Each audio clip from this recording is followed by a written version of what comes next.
Mega drop alert. This episode is brought to you by HK Army. If you guys have not checked it out yet, head over to hkarmy.com. They just dropped a ton of new gear for 2023. The Sonic Loader, new laser barrel kits and tips, and my personal favorite, the Zero GX harness. I have been rocking this harness since World Cup and training with it a ton, and it is honestly the greatest harness I've ever used. The pod pack does not wiggle around and move at all. No matter how much paint you load into it, it's going to stay stable while you navigate the paintball field out there. It is a 4+3 pack. Traditionally, these can carry around 11 pods, but the Zero GX has 2 additional quick draw holsters for you to carry up to 13 pods. Now let's talk loaders. There have been a ton of new loaders released at Cup, and I'm sure a bunch of you are still wondering what to choose. If you're looking for something affordable and amazing, the HK Army Sonic Loader gets the job done, reaching 16 plus balls per second and coming in under $100. So all those fans out there adding paintball gear to your Christmas list and getting ready for the 2023 season, make sure to check out hkarmy.com for the new mega drop. Use code PTG and get free shipping on your next order. Go check it out. This episode is brought to you by Lone Wolf Paintball. They are an amazing online supplier and have been around since the beginning of the game as Michigan's premier paintball field and paintball supplier since 1987. They are rapidly expanding into the online retail space and supplying everything you need to be the best paintball player you can be. They have got it all. Head over to lonewolfpaintball.com and shop all of your favorite brands. And they also boast amazing customer service and will have this out to you with same-day shipping, which is amazing. It's always nice to know that your stuff is on its way immediately so you can start to use it that very next weekend of play. Check out their YouTube, Lone Wolf Paintball, and their Instagram @LoneWolfPB, and stay up to date with all of their deals and sales. Play the Game podcast is immensely honored to have them on board, and we cannot wait for you guys to check out lonewolfpaintball.com and become a part of their community. Today's episode of PTG is brought to you by the one and only Trans Labs that brought the world 2 amazing products. First off, Transfuse, which is a hydration multiplier, and most recently, they just dropped Transcend, which is a nootropic energy formula. No matter what you use, when you choose Trans Labs, you are going to be boosted and you are going to be ready to charge the paintball field and win out there. With Transfuse, that is a premium rapid hydration multiplier and immunity fortifying formula scientifically designed to replenish you at the cellular level. And they use all natural ingredients in this product. We've got zinc, we've got vitamin B6, we've got vitamin C, sodium, potassium, choline, and it is an amazing way to make sure that you're hydrated and prepared to play top-level paintball. When it comes to Transcend, that is a premium nootropic energy formula designed to increase cognitive performance, elevate mood and clarity while supporting long-term brain health, and it's going to leave you feeling great with no crash or jitters.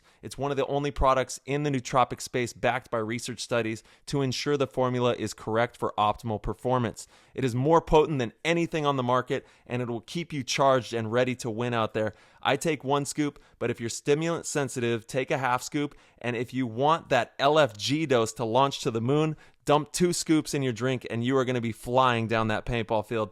Comes in 2 delicious flavors, Baja Blast and Skittles Candy for the Transcend. And for the Transfuse, they have 2 new flavors as well, Pineapple Express and Hawaiian Punched. So if you get a chance, head over to translabs.com. That's TRANZLABS.com. Use code PLAYTHEGAME and you'll get 10% off. If you subscribe to a monthly delivery service, you also get 10% off as well. So you could take advantage of 20% off on these products. Head over to translabs.com and give it a go. Ladies and gentlemen, boys and girls, PTG Nation of all kinds, all walks of life, welcome to the greatest show on earth, the PTG Show.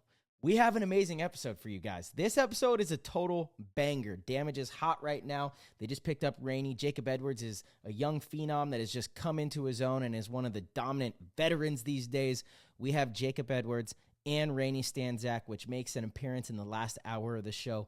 This episode is absolutely dynamite and filled with gold. We cannot wait for you guys to hear it. So, without further ado, we're going to hop in the show.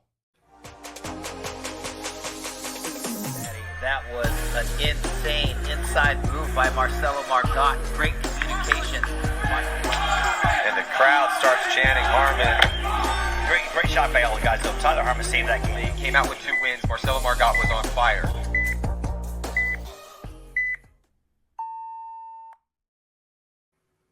Everybody, welcome to the PTG Show. We got none other than Jacob Edwards on the horn here. Thank you so much for tapping in with us, dude. The PTG Nation has been hungry for this one, and we're stoked to chat with you. How you doing, bro? Doing good, man. Good. Thanks for having me on. It's going to be a good one. 100%, dude. Yeah, thank you. It's been a long time coming. This show is way overdue. But it's fitting because you just had another hell of a year, probably your best one yet, and you've had plenty of seasons where you played out of your mind. So, it's definitely good timing to have you on the show. Thanks, man. Appreciate that. You guys had a hell of a year. We had an okay year. Thank you. You guys had a hell of a year. Yeah, well, that's why you're a champion, dude. I think a lot of people would be happy with some of the victories that you had this year. The one-on-one against Brandon Cornell in Dallas was exciting to watch. That was just you feasted, Thanks, man.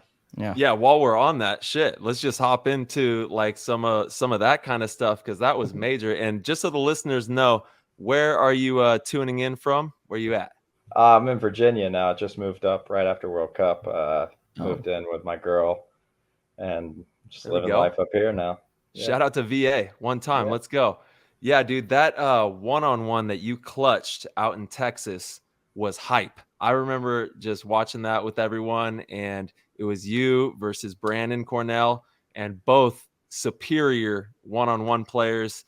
You're nasty as hell, though, kid. Like, dude, your ability to just kind of unorthodox style maneuver the field and really just have a flow about your gameplay is something special to watch. If you don't watch Jacob Edwards, definitely tune into his games, because the kid is nasty. So kind of walk me through like how that developed with the one-on-one with Brandon. What was the chatter in like the pits like before? Or, like, how are you guys coming up with these decisions, I mean, Joey came up with the decision to put Brian in first. Brian is super nasty in one-on-ones. I mean, like practice, if he's not getting the better of me, we're breaking even. Maybe on my good days, I'll beat him. But he's definitely nasty at one-on-ones. He's got an amazing shot. That dude's just sick with it. Agent Smith is dope, dude. Yeah. When you get a nickname like Agent, you're just sick. So, then I kind of knew I was up next because, I mean, in practice, we play one-on-ones all the time. And I'm kind of up there, record-wise. I give it to everybody, and then they give it back. But I think I win more than I lose. So, I knew I was up next, and we kind of talked about that, Joey. But man, my team was more nervous than I was, and I was like, "Hey, man, like let me go get out there and do the damn thing. I'll come back and we'll talk about it." That's how it goes, though. I swear. Like, I've learned that from coaching. I'm way more nervous coaching Division III finals than playing in the World Cup finals. Like, it's not even close. 100%. Yeah, man. When you don't have control of the game, like when you got the gun in your hand, it's easy because you kind of have you have options to where I can take this game in my own hands. But when you're not out there, it's like I just got to watch with my eyes. Like, this is tough. I was watching Brian's. I'm like, oh man. Like, and then when I was up, I was like, oh, I'm ready. Piece of cake. It's what you've been doing, Yeah, that was awesome. That was good. I'm glad I clutched out and got the win for the boys. Yeah, real quick while we're on that subject, I just want to talk about your confidence, because it's a big thing in sports. It's a big thing in life, really. Having confidence is something a lot of people strive for, and you understand that it helps you do better in I can't think of a single sport where your mental toughness is one of the more defining factors of your career. And that's something you've always had. And I feel like, again, in that moment when you stepped onto that field, you knew you were going to win. You did win. You talked the shit. You backed it up. It's, typical Jacob Edwards fashion. But where does that come from? Where did that confidence come from? Because, I mean, you've had it since you first came into the league. So it's got to be, a childhood thing. I was pretty good at baseball growing up. So I actually, like, in Little League, I would pitch no hitters and then hit 2 home runs and basically win games by myself. So I was very confident in my abilities. Let's give this man applause, dude. Yeah, man. I was very confident in my abilities at a young age, so I always kind of knew. And I we all watch motivational stuff, and Sure. people say like once you let doubt seep into your head, then you doubt yourself. So I try and not do that. Like if I have any sort of doubt creep into my head, I'm like, man, fuck that. Like get out of here. Yeah. You know, Straight up. try and beat the demons. You know, but Mhm. I've always my dad preached that to me. My brother preached that to me. Confidence is key. Yeah. Real quick, I want to touch on that there because as somebody that appears as confident as you play and as you seem, you did just let on that doubt still does creep up, you know, and you still have to, you're aware of that. And that's how you kind of push it away. I think there's this misconception that confident people just never even know what it's like to, you know, have that sort of stuff. It's not, Right. it's more so exactly what you just alluded to is being aware of it and saying, nah, no, you stay Yeah. stay back there. You Go sit stay on the back there, bench. keep you at I'm bay. Yeah, playing. go sit. I love that. Damn, I like that. That was good. Yeah. Go sit on the bench. He sat those damn thoughts on the bench and he said, I'm playing. That's I right. love that. That's I love that. That's power right there. I love that. Yeah, man. Yeah. I just try and stay as positive as possible. I mean, even, you know, negative stuff's going to happen to you. But if you Totally. focus on that, you're going to dwell on it. So I try and just, you know, pull positive out of negative situations. Just, you know, Straight stay up. in the moment. That's it, man. And it's easy. It's not difficult for those thoughts to come in, but it's a choice, right? You make the cognitive choice that I'm going to stand on this side of the line. You know, this is where I'm headed. You already have a decision made where you're going. And when you stand with that and you have to battle, like you said, you know, you're fighting the demons, you know, you're like, come on, we're getting through this. And you make it on the other side. I believe that comes with goals. If you have goals, you know where you want to go, you know, so you kind of have that vision in mind, and it helps, you know, with confidence. You're like, well, if I let the doubt creep in, I'm not going to reach that goal. So I got to be confident to get there. Straight up. Yeah. And I think your brother too. He's confident as well. He's been drumming that into you as well. Absolutely. Yeah. I think a lot of that is in how much work you put in too, because you could set a goal, but if you don't put in the appropriate work towards it, it's hard to have confidence when it's game day because you just kind of, you know, that you didn't do what it takes, you know. Absolutely. And so when you set a goal and then you do everything you can to achieve that goal in that process, I think that's where for me personally, that's where a lot of my confidence gets built is in, you know, how much preparation I actually put into something, you know, and I know when I'm not totally prepared, I'm not totally ready. And that's when doubt creeps in and then it becomes a really tough game, you know? But when I know that I'm prepared and I followed through on everything that I wanted to do to get ready for an event, it's like you feel unstoppable. Even if you're not, you could still be kind of having a bad day and you're like, you still are like, I'm going to turn this around. You know, I've done everything that I'm supposed to. So it's eventually going to, you know, it's going to work in my favor. Yeah. I'm going to go have a beer, fall asleep. Tomorrow's going to be a new day.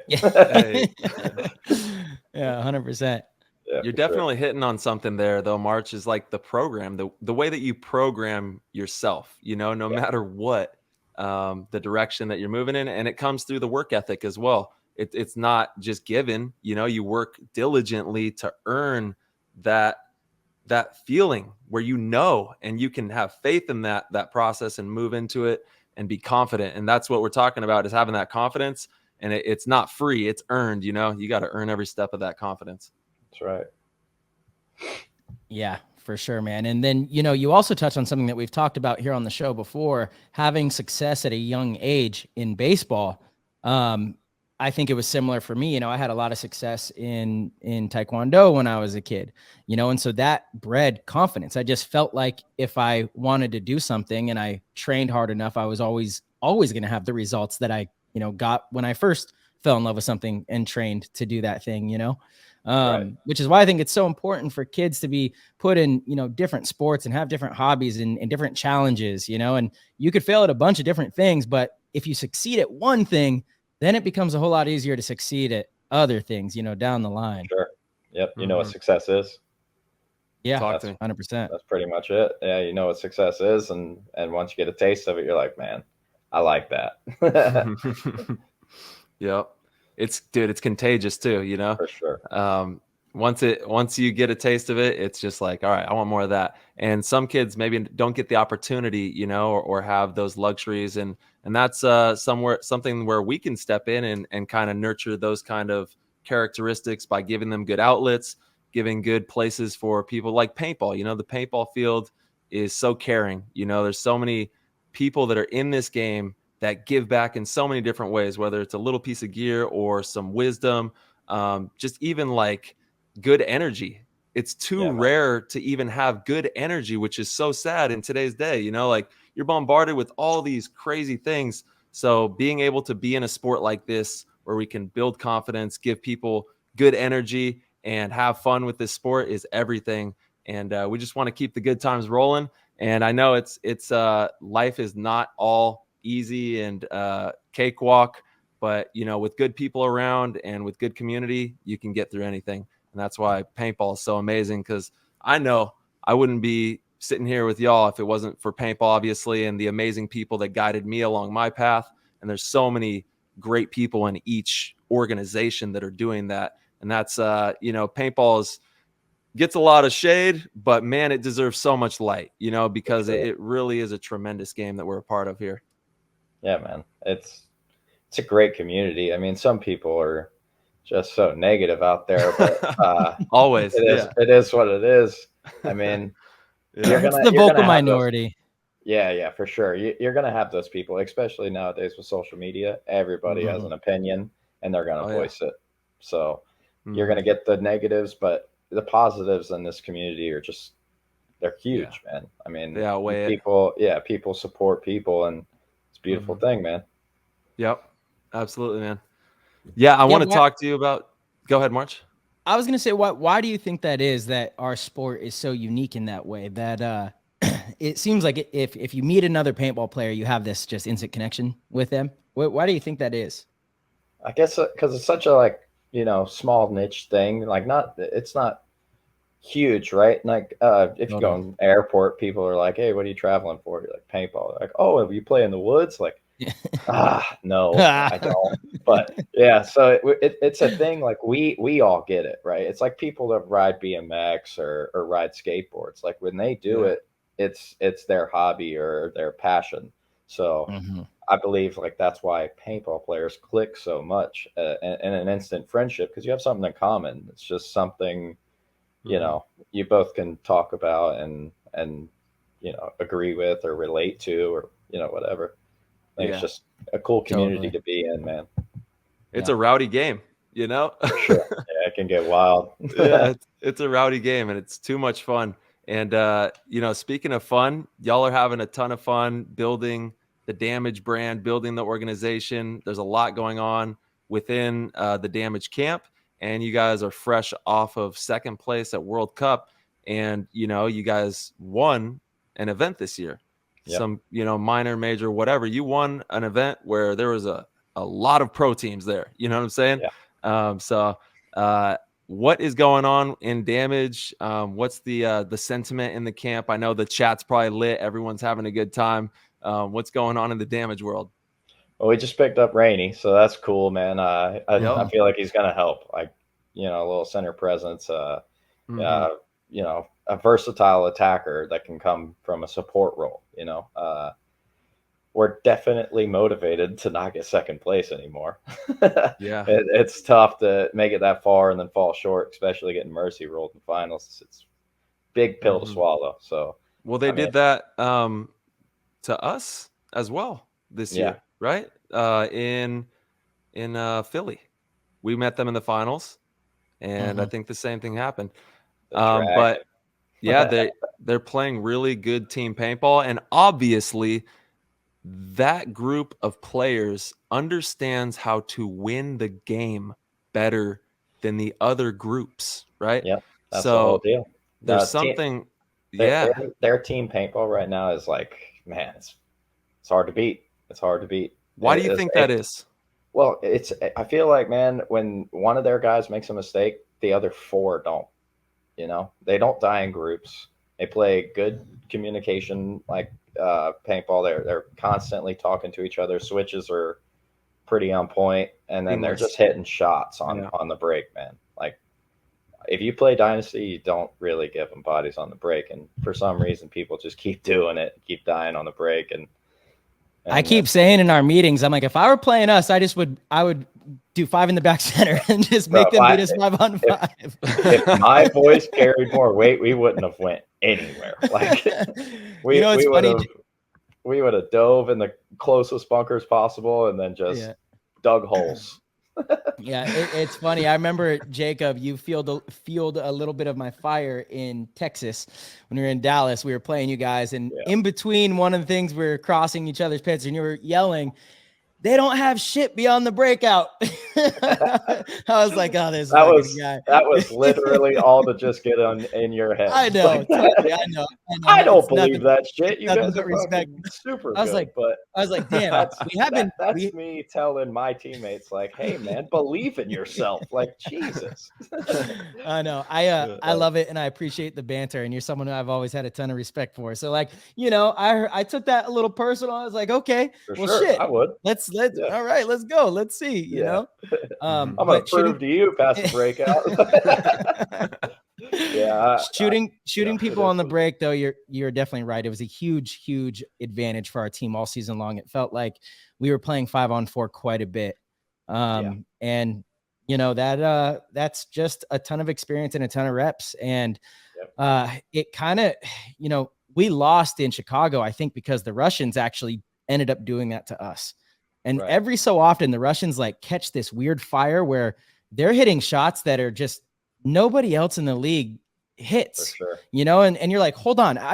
We just lost 2 bodies, one out of the back center and the very first bunker on the Dorito side that we dove into that spot, like what happened? Did they like call in an airstrike? Cause I don't even know how I got shot there.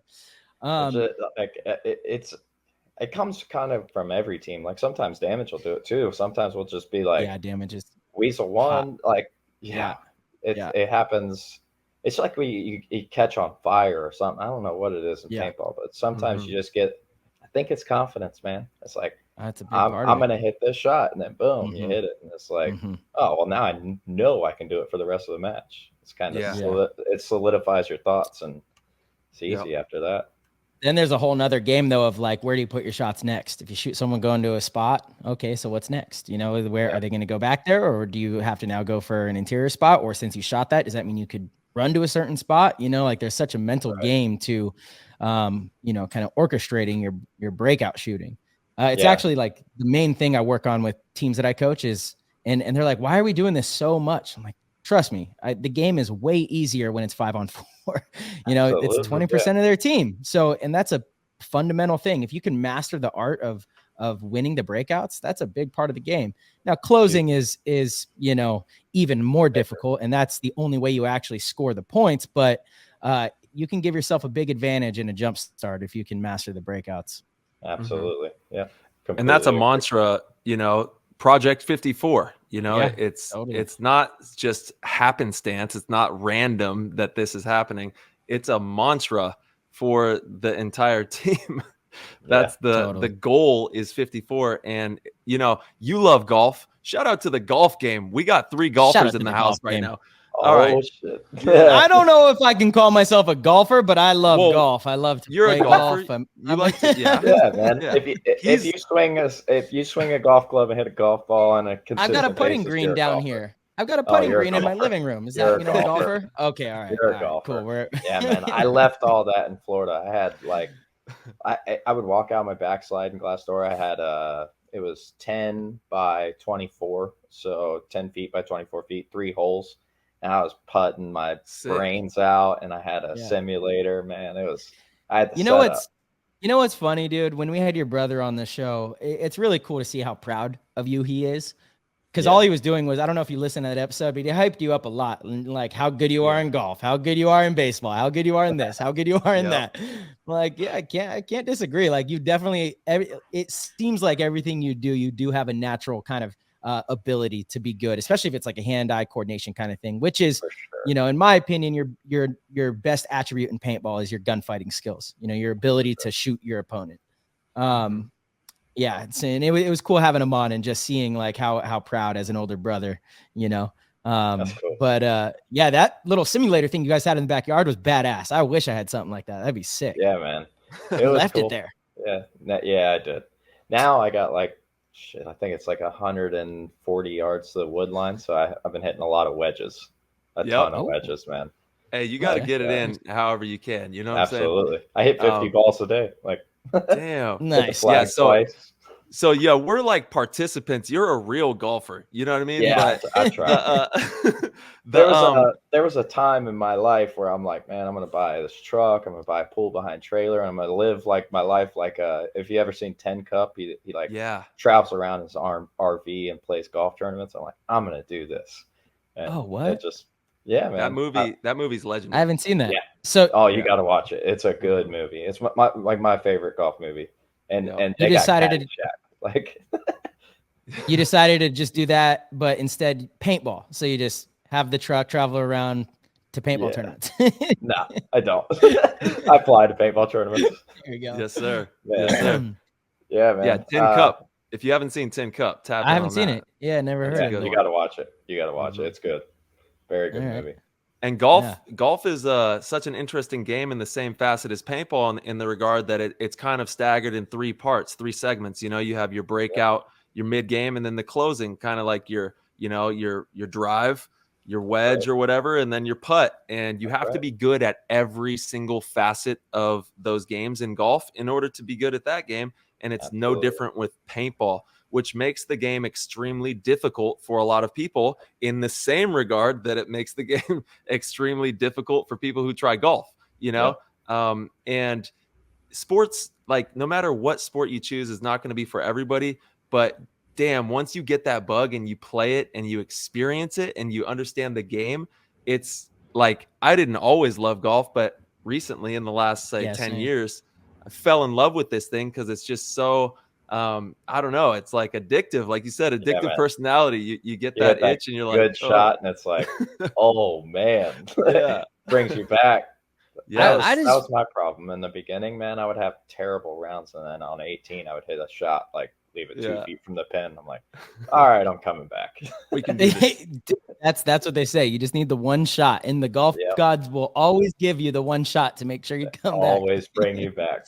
Yeah, it's funny. It's I don't know. It's just another thing that you can try to apply yourself and challenge yourself and get good at. And so what I loved about starting golf, and I started playing during COVID. You know, that's my first time ever being on an actual golf course. So I'm like very new, but for how long I've been playing, I got decent. I'll have some rounds that are like, whoa, kind of know what you're doing, but it's like, got a membership. I'd go almost every day for a long time. I would go to the range and I'm like, okay, I'm going to do 50 shots like this, 50 chips. I'm going to do, 100 putts.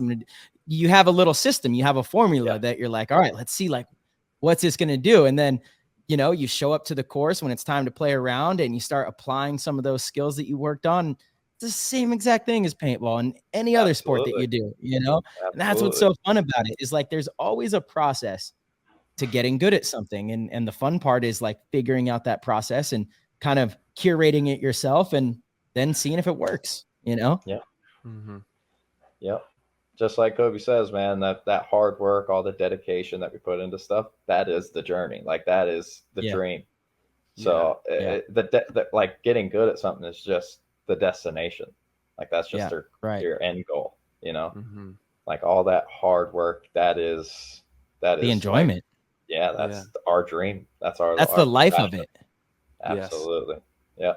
Yeah. I love putting work into whatever I'm doing. Like I said, I got an addictive personality. So as soon as I get into something, I'm just all in, man. Yeah. Yes. Me too. Crazy. Well, that's why you're great. That's why you're great. So Jacob, what's your training regimen like for paintball, and what was it like leading up to World Cup? What was your guys' process? For World Cup, I was the 2 weeks before I went down to Florida, but the 3 weeks before that, I was in Virginia, and my girl, I'm blessed. Her parents own fields, so we went out there, man. We played like 5 days in a row, and what she called Hell Week. So I did basically like a personal clinic with her. I was working, and man, that shit helped me out a lot. I mean, when I got there, my shot was so on, it was dialed, and then I go to watch her game, and she wins a 2-on-1. Like I'm like, hey. well, it helps her too. Like, so we got to shout out the team. What team? She plays for the Cheetahs. Lauren There we Weeks. go. It's my girl. Lauren Let's go. Weeks. Oh, that's Yeah, right. man. Awesome, Yeah, dude. man. That's fantastic. Dude, Yeah, what's crushing it like having a paintball relationship? So at first I was like, this is kind of weird. And then, going back and telling her about practices and she gets it. I'm like, Yeah. all right, this is Yeah. very weird. Like Yeah. it's something to get used to it at first. And then Yeah. I was like, man, this is so cool. Like, cause That's dope, you dude. strive to be, you strive to have things in common with your girl. Of course. It's just built in. So it's like, it was really cool to just fall into it. And, man, it's been lovely ever since. So, dude, that's awesome. great. Yeah, man. I love that. And I'm Really sure cool. you guys train together as well, and prepare, get ready for events. And that's got to be something cool too. Cause like sometimes in relationships, like, damn, why you gone so much? You're like, why you at the gym? Like, that's the awesome thing is I can't get yelled at for playing too much paintball. Yeah, dude. I love it. Yeah, it's awesome, man. It's been really cool. It was a thing to get used to at first, but definitely really, really cool to have. Shout out to the Cheetahs. Yeah, keep dominating out there, and good luck in 2023. Yeah. Yep. Clock in. Yeah. And so, I mean, when you were training with her during the Hell Week, were you guys doing a lot of one-on-ones, target shooting, or like what kind of stuff were you doing? I made her like snap shoot against me. She won't play one-on-ones against me. Not yet. The Dallas thing, Smart. It's just like, you're gonna smoke me. I'm like, well, I am gonna, I am gonna shoot at you.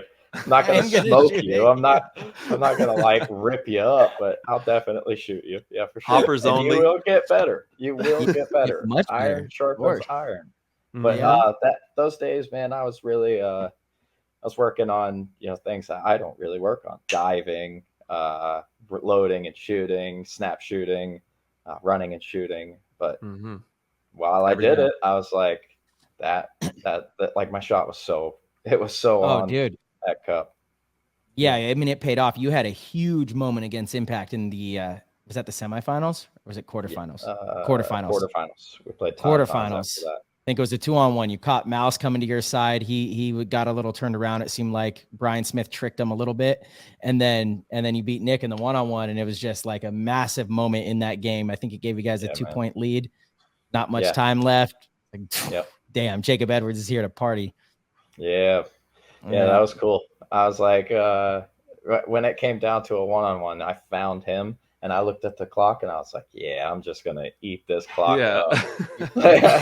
And he came at me and I was like, oh, man, he put a couple close ones by my head. And I was like, all right, I got to take this guy out. He's getting way too close. Yeah. He had to, though. He had to attack. Sure. He had to put on the pressure. So he knew the situation. Like he was definitely playing the game. He was he was coming to close the point out. And I was like, man, he's getting way too close. I got to start battling. Yeah. You have one of the like wider ranges of gunfighting out of any of the players I've seen. What I mean by that is like your point A to point B is a lot more exaggerated than like when I teach clinics, I try to teach minimal kind of movement, but the way you do it, there's like so much power behind the shot and you're so accurate with it, and you could go from one side of the bunker to the other. And you kind of did that in that specific point, playing that the corner, is like, it's fun to watch. It's really fun to watch you gunfight. Have you, growing up, obviously your brother being one of the best gunfighters of all time, right? Jason is nasty. Did you get that from him or did you kind of curate your own style? I definitely stole a lot of my brother's style. Just watching, him play. And I was like, yeah, this guy's good. So I took a lot of his style for sure. But that, man, I think why I overextend or over exaggerate my snapshot so much is I get clipped a lot, like in the side of the goggles, side of the loader. And I feel like it's almost bad luck on my part because sometimes I'll watch a ball, like we can all watch paintballs. I'll watch a ball like almost boomerang in and hit me. And I'm like, so now I try and take that dodge back in away. Gotcha. Yeah. So, sometimes I'll just be like almost riding the line, like, right on where their paintball's coming. And I want that minimal movement, especially because that makes you more accurate for sure. But I just feel like sometimes that ball like curves in and hits me in the head. Ain't worth it. Safety first. Those are the worst. Man. When you get clipped and you're like, I was behind the bunker. Like, what in the hell happened? That shouldn't have happened. I feel you on that. Yeah, so I think that's why I have a little more body movement for sure. Well, it makes sense, you know, and there's even if you just are in a couple inches deeper into your shot, you know, if it gives you that security and that safety and that 100%, because you're right, that does happen a lot. You're we talk about finding the line, drawing a line from yourself to your opponent, and then being on that line to gunfight off of, you know, obviously not showing your arm or your head or any gun before you come out, but being as close to that line as possible. Sometimes, like what you're talking about, you will catch a stray, like just clip off the edge. Off of some crazy ball with a dimple. 1 out of 50 of those paintballs had a dimple. It's the one that got sent your way, and it dimples in, and just, you know, you're like, oh my God. Drives you crazy. I'm like, man, I know I was hitting. And then I just get clipped, and it's, you know, now we lose a whole side, and we lose a point, and it's my fault. It's not worth it. Yeah, it's not for sure. worth it's not worth it. I'm not willing to gamble it. What Nick, what do you think your favorite one-on-one of all time has been? Well, it had to be the Dallas one because it's triple overtime. It was triple overtime. Triple OT. I've won a few one-on-ones in my day, but that one definitely was like, this is pressure packed. I like pressure though, so it was cool. Makes it way better. Yeah, man. And you got the win on it. Yeah, fair enough. You know, maybe like one of the first times I beat Jason, that carried some weight for sure. Because me being 8 years younger than him, like, you got to think how many times he beat me up, you know? He never let me win. I think the first time I won a one-on-one, he was like, all right, run it back. Like, this shit ain't happening. So let's dive into that a little bit, dude. Let's kind of talk a little bit about how you got into the game, growing up with your brother, and then I forget how old you were when you turned pro, but I know you were super young. You were 14, like 16, 14. Jeez, 14, turning 15. Yeah. You were young. You got the too, trio. Right? We're the kids. Yeah, you were young too. Yeah. 15. I we were there. My first PSP tournament, I played you, Marcelo, in the finals. You were playing with Infamous, I believe, in that muddy Chicago. Oh, that was your first tournament? That was my first pro 2010. Yeah. I didn't play Phoenix because Damage. Man, what they picked up, like Frank Connell. Yeah, they picked up Frank Connell. Frank and I played Frankie. Division 2 or Division 1, and actually made it to the finals, but lost. I never won a tournament until I went pro. I never won a paintball tournament, not local, not nothing. That's interesting. Yeah, always like second place, third place. I was always up there, but never sealed the deal. What was that like, that moment? I'm sure you remember it vividly, and can you kind of like give us the scoop on that day? Like, what happened there? When I won my first tournament? Yeah. It was Chicago. Or no, it was Chicago. It was that year where we won 4 7-mans and 2 PSPs, and then we won the 3rd PSP the next year. So we won like so many tournaments. But when we won that Chicago 7-man, it was pretty cool. That was like I wouldn't say it was my debut. Maybe it was. No, I played Huntington Beach before that because I made the 7-man team before I made the X-Ball team. So, which is weird. It was usually I feel like it was for sure. Always opposite for me. Like, I was on the X-Ball team with the Ironman when I was a kid, but I wasn't on the 7-man team for like 2 seasons. And then I finally made it. Yeah, because I mean, when it's 7-man team, they only bring 7 or 8. Like X-Ball back in the day, you would have 12, 15-man rosters. So it was weird. But Damage had people that didn't like to play 7-man. Like Carthy didn't like to play 7-man. Holiday didn't really like to play 7-man. Like, it was very weird. But when I came on the team, I was like, shit, I love 7-man. I'll definitely play that. No coaching. I get to make my own moves. Like, that was cool. But yeah, the first tournament I won was at Chicago 7-man. And we played Impact in the finals. and we beat him. And when we go to hang the flag, Rumsey, you can. Oh, yeah. Yeah. Oh yeah. He was stripped down in his sliders, like, because it was hot. He was like dying and stuff. He's like, and then the refs are like, we got to pull a penalty for this guy. He has no goggles on. He's got no clothes on. And we're like, Oh, no. It's cool, man. Like, we won 7 bodies alive. Like, Okay. just pull some people. Dude, that was pretty funny. Rumsey is all time, man. When I played with Damage, I would rock around with him, and dude, he's the man. We went out on this. He was a cool dude, man. The coolest. He took us out on this crazy boat, and we went to this like island. We just found this random like private island. We're playing beer pong on it, and epic. Yeah, just epic times. Yeah, he's a cool dude. Definitely, definitely his own character for sure. Legend. Yeah, he was a legend for sure.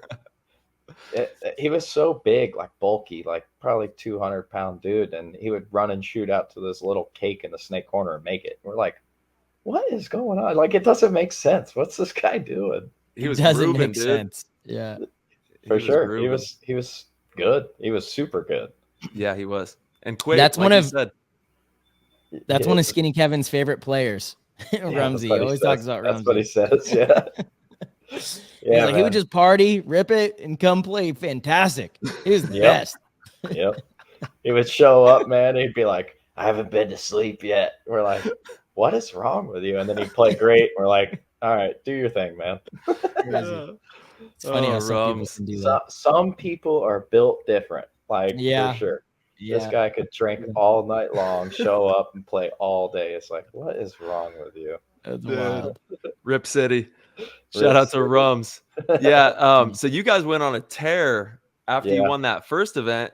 What was that experience like? Like, you go from nothing, I thought wins. Winning was easy, you know? And then I was like, oh yeah, that's right. I haven't won anything, you know? And then I came into pro with a good team, and yeah, we won 4 out of 5 7-mans, 2 like a New Jersey World Cup PSPs, and then we won the next one, which was Galveston, but we finished it in Phoenix. It's the one that the hurricane hit. So we won like 3 PSPs in a row, 4 MPPLs in a row, like 7 out of 10 event, or 6 out of 10 events, and then won the next year. It was cool, man. That was definitely one of my highlights in paintball. Like, that stretch of my career was like, this is what it's all about, you know? Mm-hmm. That was that taste that so young, doesn't let go, you know? Yeah, man. I came in and I was like, is this going to happen all the time? And then we go years without winning. It's like, gosh. Yeah. It's tough. Yeah, when you don't win, you have so much fuel, though. Like, motivation to be better. Yeah, I guess 100%. I kind of had it when we won, too, though. I was constantly working out. And I played baseball at the time. So I was, playing baseball, working out with my baseball team, working out for paintball. I was just always on the go. But that's what it takes, man. It takes hard work and dedication.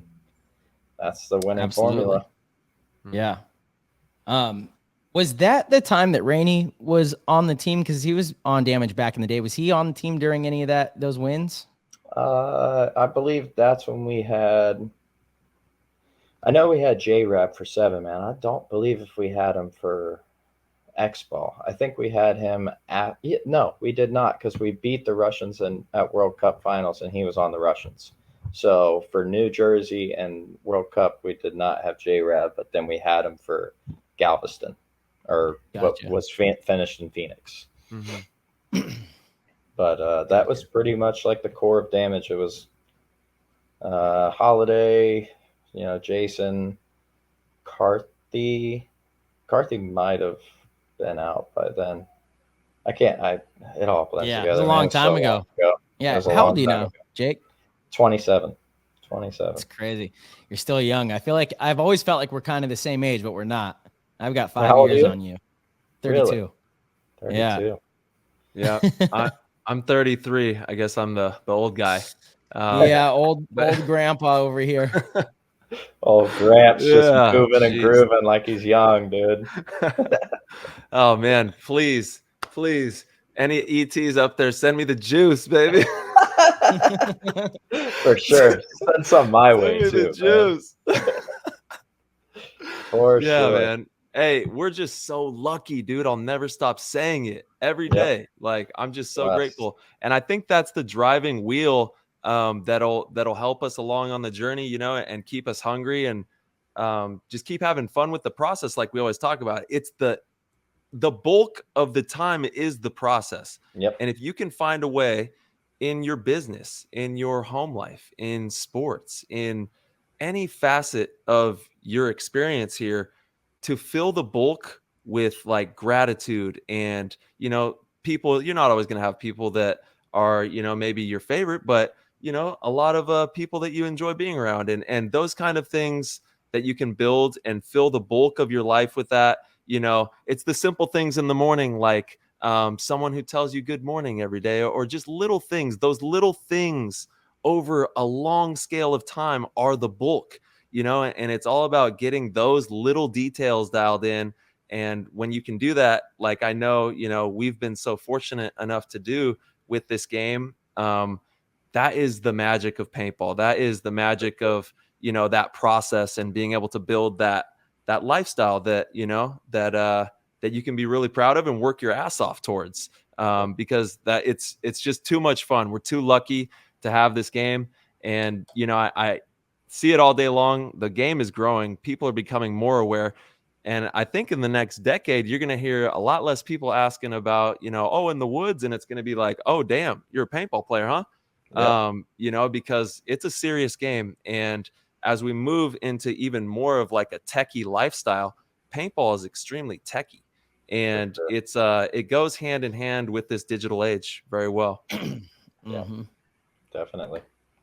Got to be a little more streamlined. I think that was the idea behind X Ball, and it's like we don't really call it X Ball anymore, other than the league, you know. But maybe there does need to be some sort of shift in calling it paintball as well. Paintball is like the overall, you know, game. It could be in the woods, Right. it could be anything, right? You know, paintball. But what we do, the sport version, maybe does need a revamped kind of you know, branding, and whatever that might be. I don't know what it would be, but some sort of rebranding of the format that we play, really.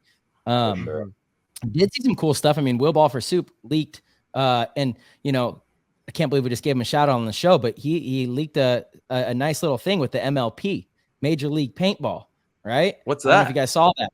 Yeah, Oh, it looks like there's going to be some sort of like rebranding for sick. Major League Paintball. It's going to kind of be like the overarching brand, I guess, that all of these leagues will be under. So it's a little more professional. The logo, you know, has a little paintball guy. It looks like, when you look at it aesthetically, it's like, oh, I could see that being, you know, that's legit. It looks legit. Yeah, that's cool. Yeah. They might want to You know? think about MLPB instead of MLP, because when I put MLP, it's just cracking off with My Little Pony. I think My Little Pony has that space covered. I mean, I'm sure they have the appropriate, you know, trademarks and stuff like that for the logo, but yeah. That's funny.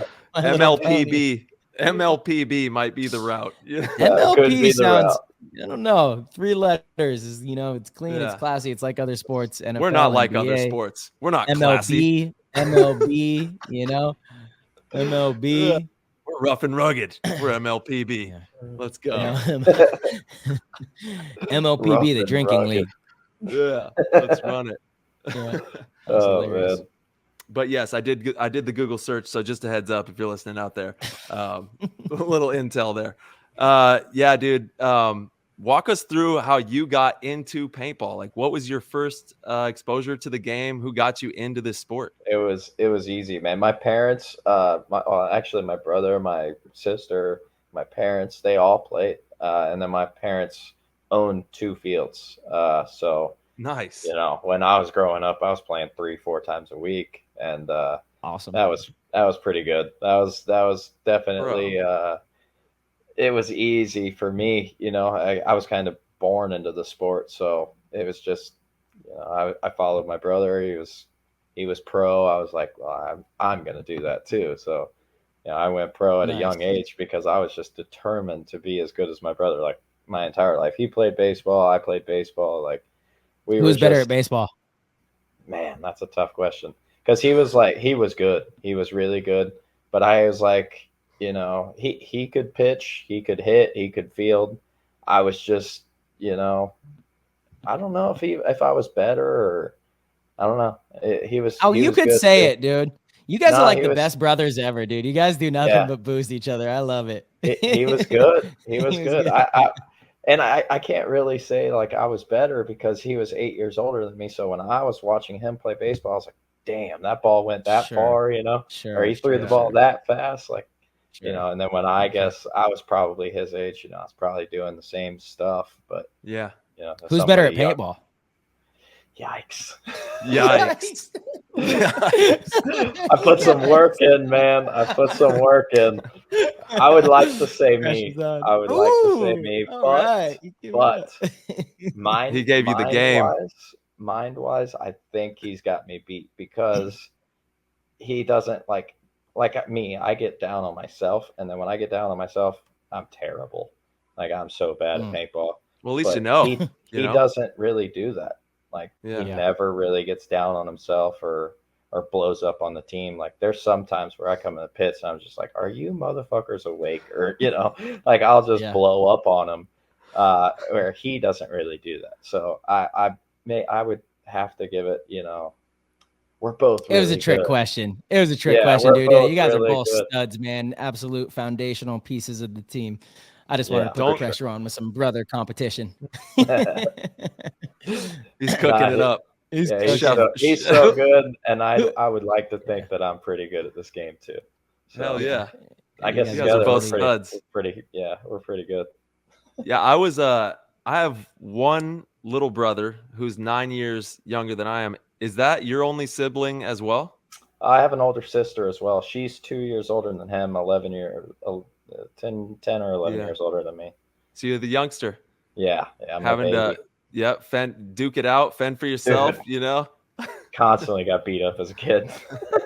I guess that's why I'm as tough as I am now. Because, dude, I took a beating as a kid. I mean, they take me to floors. They you know, held me down until mom and dad got home to yell at them. Like, what? Oh, damn. Dude, they worked me. Dude, mental tenacity is definitely something that I would say you have a good amount of, because you can just see it in your play style when you're getting into the arena, you know, that mental tenacity to, like we said earlier, you're going in a certain direction, you know, you're going to make sure that that what you have set in your mind is going to get accomplished.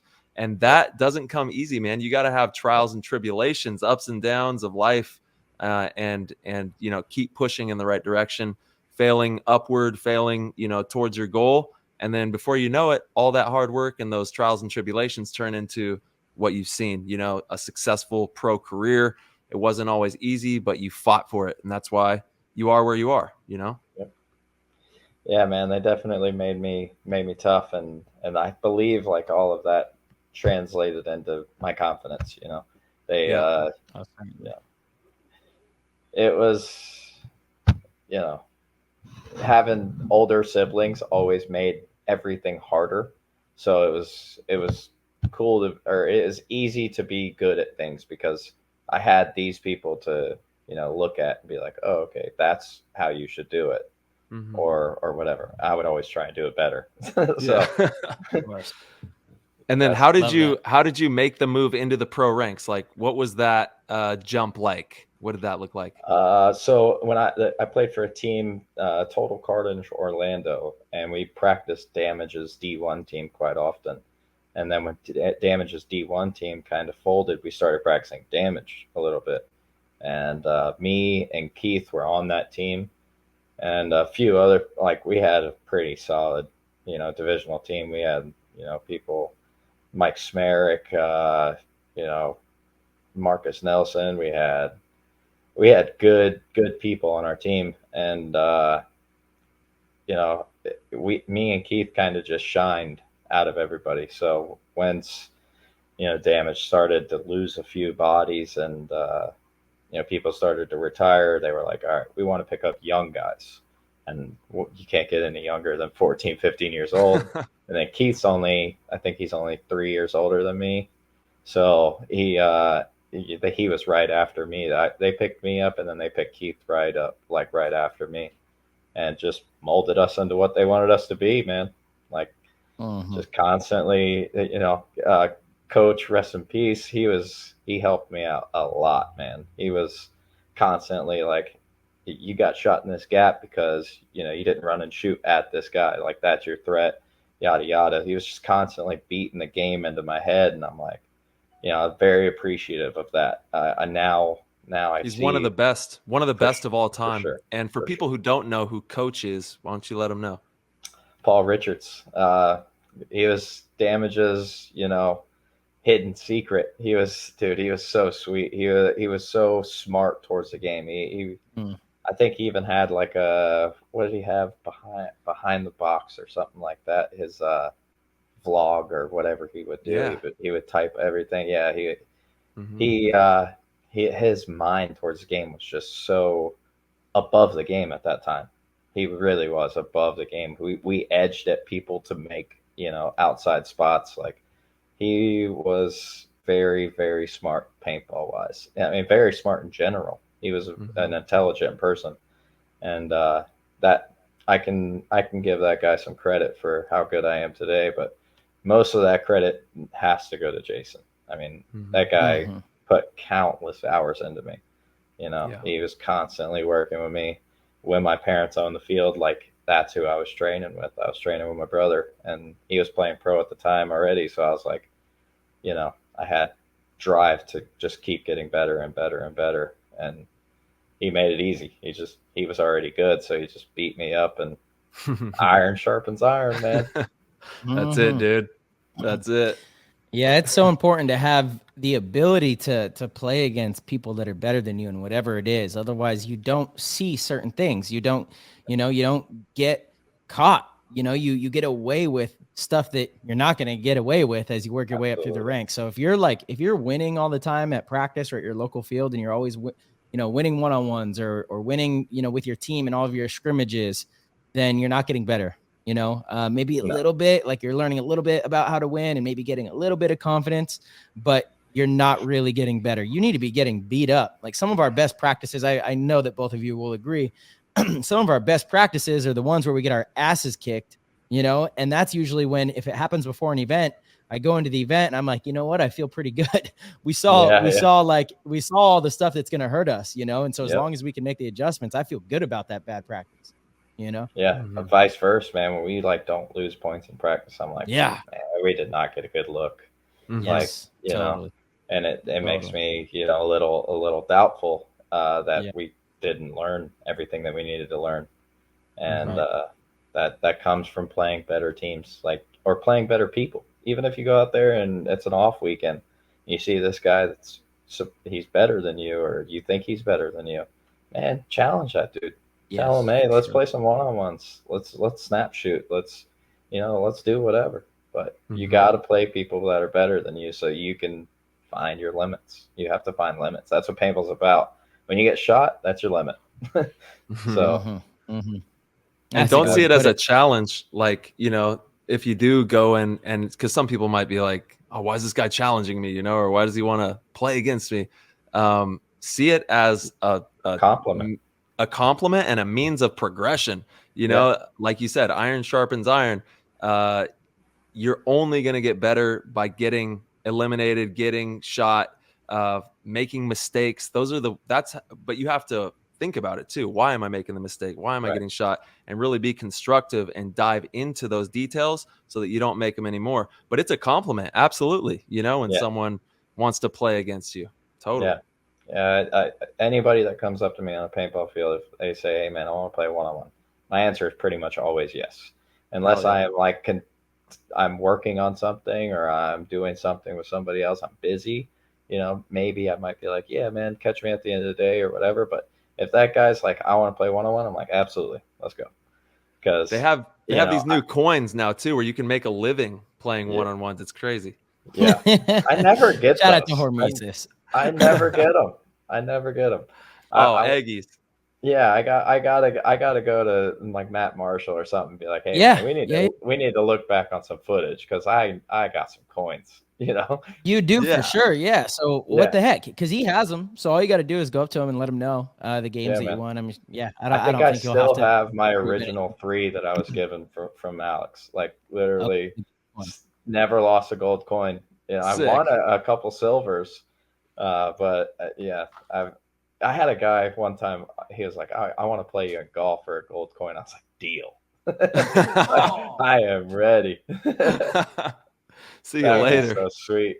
That was an easy coin. Okay, there we go. Yeah. March So is here we digging go. for something. Yeah, the one-on-one coins are really cool. The one-on-ones from the tournament are a little different. They have this like red. There we go. You can kind of see it. Okay, I have one of those. I have it from the Dallas tournament. There you Mhm. go. Yeah, I got and one of then those. the pro coins that we got are just all gold, and those are the ones you Yep. could challenge. Well, you could challenge with both of them, but the pro coins are just gold, and then if you win them in the tournament, they actually have Matty Marshall on the other side of it Okay. instead of the other ones have Oliver on the other side. Okay, dope. That's cool. That's cool. It's a cool idea, man. I truly love like what Hormesis has done with just the community. You know, Yeah, for sure. forget the what headbands and all that stuff. What they've done with the community is really important. You know, they've got a lot of people excited and inspired about playing paintball again. The coin duel thing is just another. You know, like you can go to the field and challenge people, and I see people play all the time. And now, you know, Oliver's working on this really dope one-on-one league. Jacob, you'll be a beast in it if you play. I mean, Tyler, you too. Shit, literally like 2 of the best one-on-one players in the world right here. But it's incredibly fun. It's like small ass field. I don't know if you, Okay. Jacob, I don't know if you're on social media at all or saw any of our posts from the other weekend, but the field is like a quarter, less than a quarter of what a regulation field is. And it's all low bunkers. And you Okay. kind of start in the middle where there's no bunkers between you and your opponent. So you see each other, right? And you have to choose like what side you're going to break out on, you know? And if you're really crispy, you can ace, just like kind of in tennis, you know, you could ace your opponent right there. And if you're losing that battle, then you just want to choose to go to the same side as them and then engage in the gunfight. But it was really neat. I'm excited to see what That's they a do with really it. cool idea for sure. Yeah. Yeah, It man. seemed like it would be really fun to film and watch and participate. And coaching is allowed from the side, so people are like yelling and it gets crazy. You know, it's pretty cool. It's pretty cool. Yeah, that's Where crazy. Yeah, for sure. That would be really cool to do, especially with the coaching. I mean, I'm Totally. probably not going to listen to him, but Yeah, it makes no sense. It's too fast to listen, but that's why it's cool sure. because Yeah, the yeah, fans yeah. can feel like they're participating. You know, Yeah, Yeah. it's probably going to be easy to watch too. Like if you could Yes. figure out a way to film it, because the thing with paintball, I believe, is so hard to watch is you're watching 10 dudes at one time shoot thousands of paintballs at each other. Like it's not like football, basketball, or baseball where you're watching one ball. You know, of course there's many people on the field at once, but you're watching one ball. So it'd be like that's having 10 balls out there. Yeah, exactly, man. It would be hard. It would be hard to follow. So Yeah. I think maybe this might be it could be a cool way to get Mhm. paintball out there, because watching 2 people go at it, it's like watching MMA. You know, it's fun to watch. Totally. Yeah, So yeah. that would be really cool. Yeah, that's certainly the feel of it. Is there's like it's like a fight. You know, it's one Yeah, person for versus sure. one person. I mean, we play a gun game, a real life gun game. Totally. Yeah. That's right. It's- Yeah. Yeah. 100%. One-on-one. It's a fight. My vision has always been, and I hope, and I think I actually talked with Oliver about this on the last episode with like the jerseys, basketball style jerseys, Totally. showing a little bit. And it's not for everybody. Listen, MMA is not for everybody. Certain things aren't for everybody. There's still going to be the regular paintball and the woods ball and the speed ball and all these different things, but there's going to be this entity that rolls through of paintball that's going to take it there. And I think it's going to look like that. It's going to be pretty rowdy, and it's going to be easy to digest, like what you're talking about. We have to make this optically digestible. It's too much going on at once for someone to digest the whole thing. And if we can make it digestible, I think that there's, oh my God, just talk about limitless potential for media, for hype. And I mean, don't get me started on Vegas. I'm sure they would love to get in on the action. Once you can have a little bit more streamlined. Tom's working on it, dude. It's going to be legal to bet on paintball. Tom Cole's the fucking man, by the way. I know he gets a bad rap from some people that they just don't know any better. Tom is the man. He is constantly cooking things up for paintball. Yeah, he brings us paintball, and people shit on him. Like, that guy is bringing us paintball in the biggest form possible. We all play the biggest league out there. And he just gets shit on. But that's what I said in the beginning of the show, man. Like, social media, you're not going to please everybody. You just can't. So I love Tom's attitude. He's like, man, whatever. He's having fun. Yeah, he's living a great life. Like, he really is. And he's busy for these weeks these 5 weeks out of the year. He's busy, man. Yeah, he works his ass off, but he does it for us. And that's why but we all appreciate him. It's not just those 5 weeks, though, is the thing. I mean, I talked to Tom Cole on the phone yesterday for about an hour, and it's funny. And every time we have conversations, it's like he's like flipping through stuff, so fast. And he is going from one conversation to another year round, trying to make paintball better, trying to find ways to bring in outside sponsors, trying to find better venues or the right venue. And people they just, throw out these things. Oh, the same 4 locations. Well, the 4 locations that we have are actually pretty great. I don't know. I don't really want to change them up too much. Like, maybe I'd like to have Vegas back. Vegas was a really dope location. I could see that. I liked Vegas. But the other things that he's doing, it's not just 5 weekends, and people do say that. They're like, he only works 5 weekends and he's got this salary and that. Dude, that man is probably not paid enough for the amount of, stress and gray hairs and what they did at World Cup to get World Cup going for us. Yeah, man. Come on, man. Yeah. Give the man his flowers at some point. At some point, you got to just show some love for the person that is really at the forefront, taking a beating and is still at the forefront, really bringing us the best product that we have. Of course, things could be better, no doubt. I don't think anyone here is here to say that the NXL or any league is perfect. There's a lot of things that need improvement in a lot of areas. Play the game has a lot of improvements to make. Dynasty has a lot of improvements to make. Heat, damn it. It's just the way things go. There's always improvements. But let's focus on being appreciative of the things that we have that are good rather than nailing down one mistake that someone makes. Or focusing on the negatives. Yeah, people focus on the negatives too much. Yeah, what I mean by five weekends out of the year is he goes to these events, man, and he is in front of all these people that he's selling his product to and just dealing with chaos. Totally. He might have, out of all these people, the people that come up to him, he might have 50% of them say, "Hey, man, thank you." Most of these people are like, "What the?" Come on, man. Yeah. Cut the guy a break. It's a hard gig. And shout out to Tom. Let's go, Tommy. Let's go, Tommy. Yeah, a little round of applause for Tommy Cole. Tommy. We're going to get him here on the show to break some pretty big NXL news. He said right after Christmas. We're going to try to get him on a little sooner, though. Call him in. Yeah, some nice stuff that the league is working on. So exciting, fellas. Let's go, NXL. Yeah, and we're so lucky to have such a great group of guys all around that are working their ass off to make sure that we can have top level events. These are, like you said, it's not perfect. Nothing is, but we're giving the best we got, and they're working their butts off, man, to make sure that we have these phenomenal events and so we can play this game that we love, Yeah.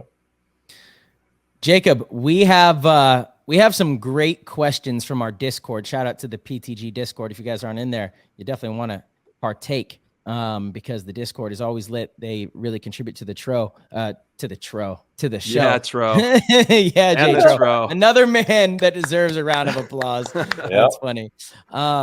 This one is from CM Harry. He says, Jacob, what is the best memory you've had playing alongside your brother? Which is a great question. I don't know how we didn't win in World Cup. Win in World Cup. Because, man, this guy, we were playing Vicious before the finals. They made Sunday. We were playing them. They pull some shenanigans, get us a minor or something or major for Joey being on the sidelines while being on staff or whatever. But during this match, this man broke his dorsal sac in his elbow. Oof. Wild. His arm swells up so big, he can't even take his arm pad off, whatever.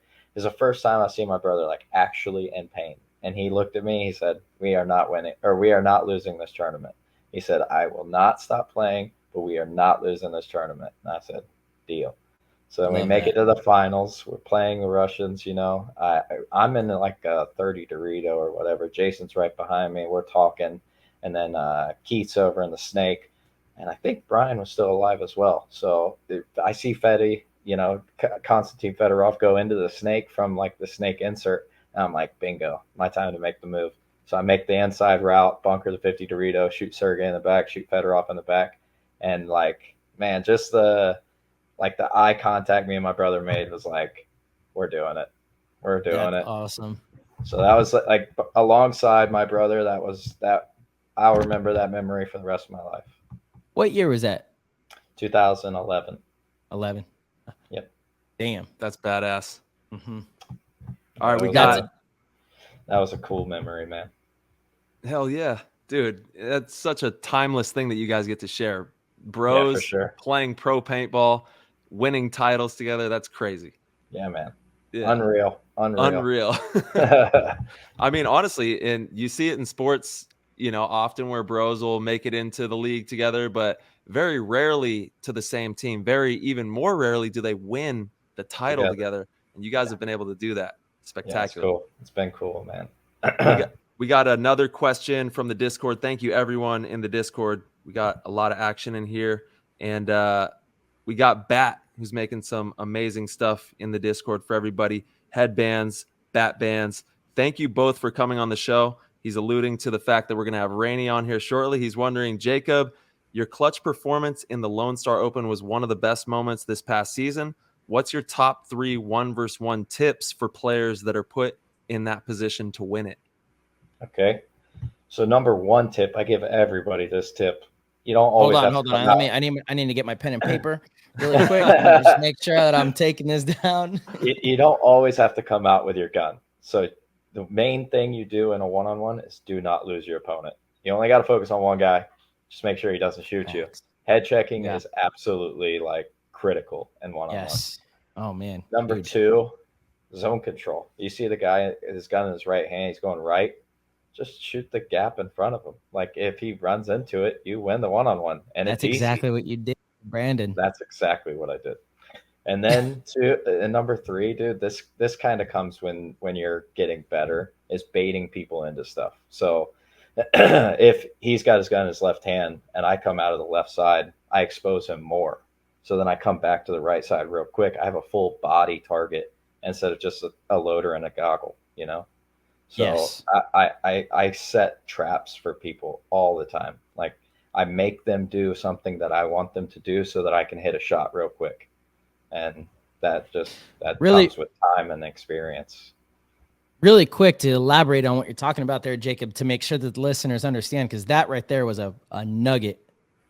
You're talking about you come out left-handed when they're left-handed. So you're shooting like kind of cross at each other, opposite sides of the bunker, forcing them to kind of wrap, which if you were heads up, they're overexposed. And if you're like setting that up, if you have the wherewithal to set that up in your mind, you see that you get it, that player's wrapped on you, and then you're quick enough with the switch, with the transition and the initial shot, you're going to win a lot of those. You're going to catch your opponent off guard a lot. Yeah, 100%. So that's what I did to Nick and World Cup is I was shooting left-handed. He was shooting left-handed. I kind of like, gave him like, hey, think you're going to hit this shot. And then as soon as he I saw his eyes, light up, I'm like, bingo, and come out the other side and hit him. You can't execute that if you don't do your drills, though. If you're not, your first ball has to be spot on. That's first and foremost. And then the mental game comes into play. You miss that first, second, third shot. Don't give it to him again. Totally. Yeah. Man, that's a great nugget right there, Jacob. Appreciate that a lot. That's huge. Yeah. I mean, you would think you were asked that question once a day for your whole life. You crushed that question. That was insane. Literally just thought what I would do in a one-on-one. Yeah, you obliterated it. That was great. Yeah, 100%. Okay, let's see. We got a lot of good questions in here. Okay, Osborne for this. Jacob, Damage is known for doing one-on-ones at practice. Who's facing off against Raney first? Oh man, we should do the initiation. I mean, he's been on the team before, but we used to do an initiation where he would have to play every single person on the line, and we would do it in the middle of the summer. So it would be like brutal. I mean, that guy's like breathing super hard, and Joey does it to where like he would play the best guys last. So he like line them up for our like rookies or our new guys or whatever, and then it would just continuously get harder for him. And man, that I did that. Keith did that. Like that is tough.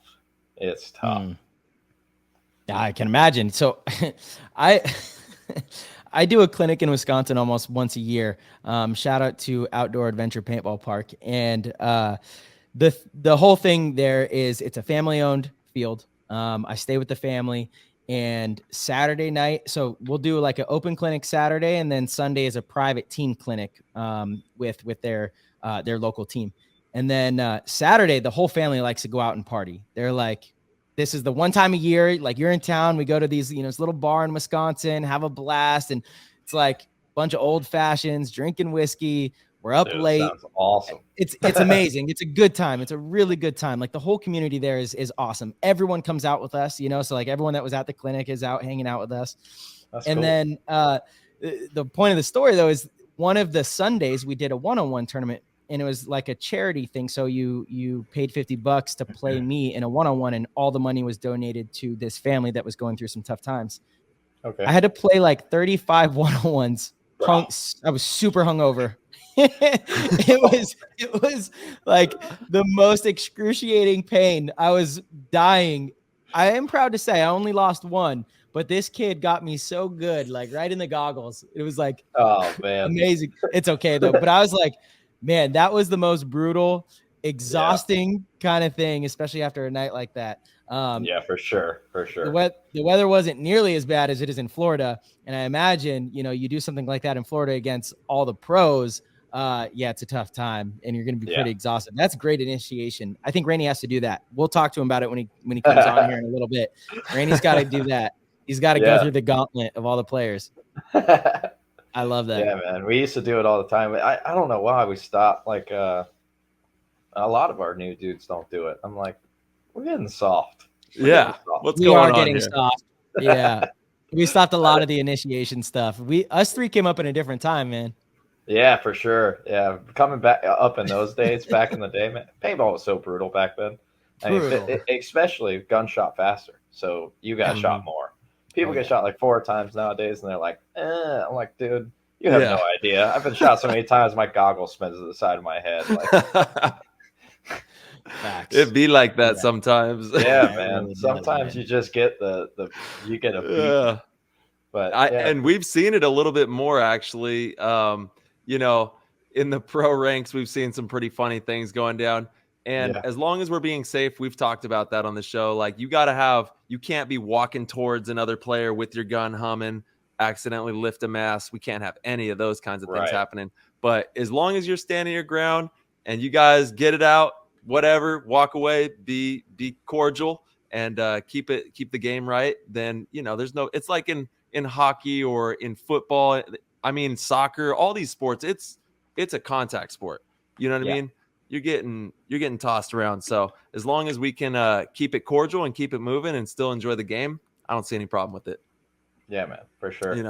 Safety first, for sure. Safety first. But we play a sport where we shoot each other. Like we can't be complaining about getting shot. You don't go in the kitchen if you don't want to get burnt. It's cooking. It's cooking. All right. This one is from Lettuce. He wants to talk about the World Cup finals. He says, Jacob, in your opinion, what caused Damage to lose that game? And kind of your details on that. Well, we lost bodies on the break.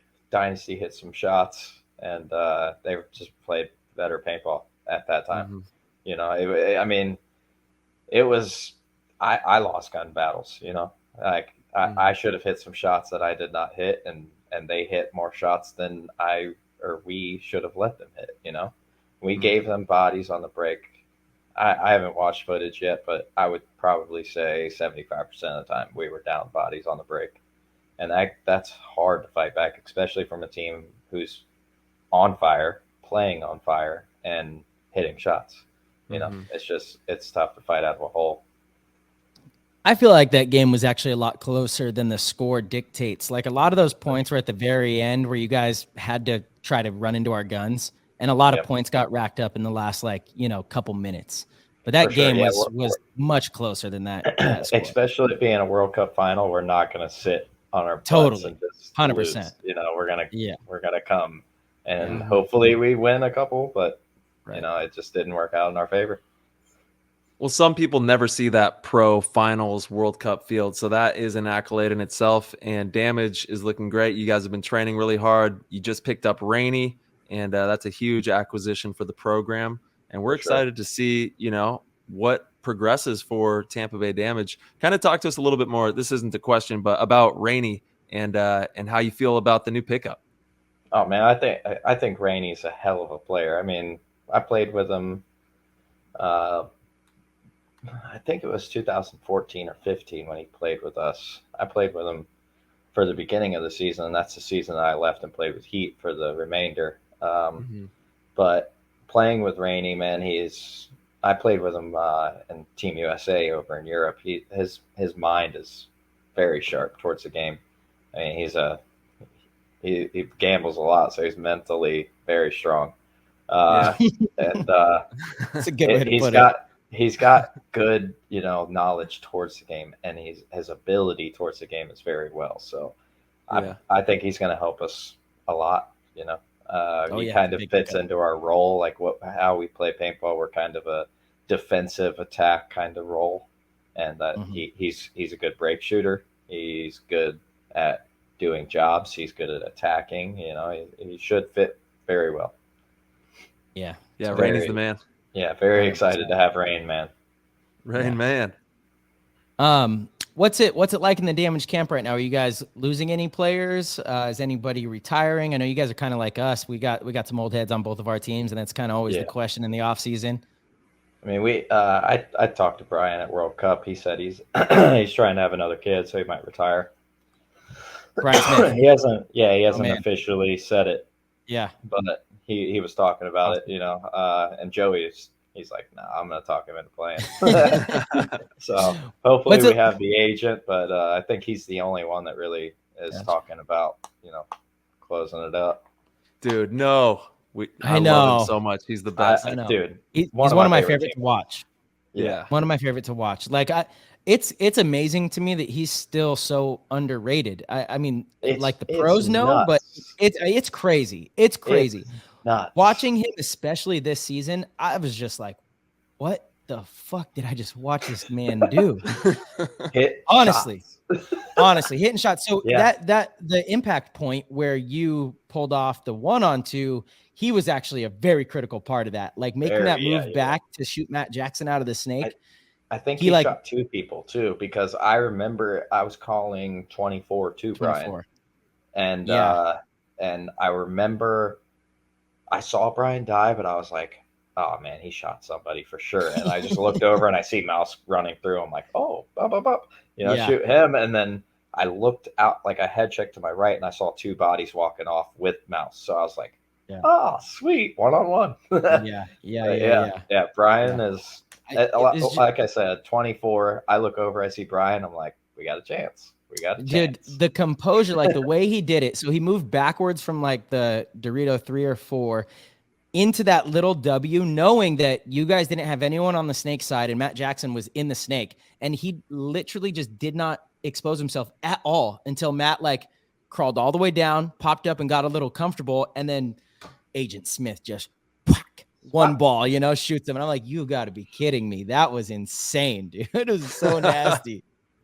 Yeah, he's so nuts with the one ball too. Like he'll be at a disadvantage where, he's just posted on a guy where you think this guy's just going to like pre-fire, waiting for this guy to come around the corner. No, he's just waiting.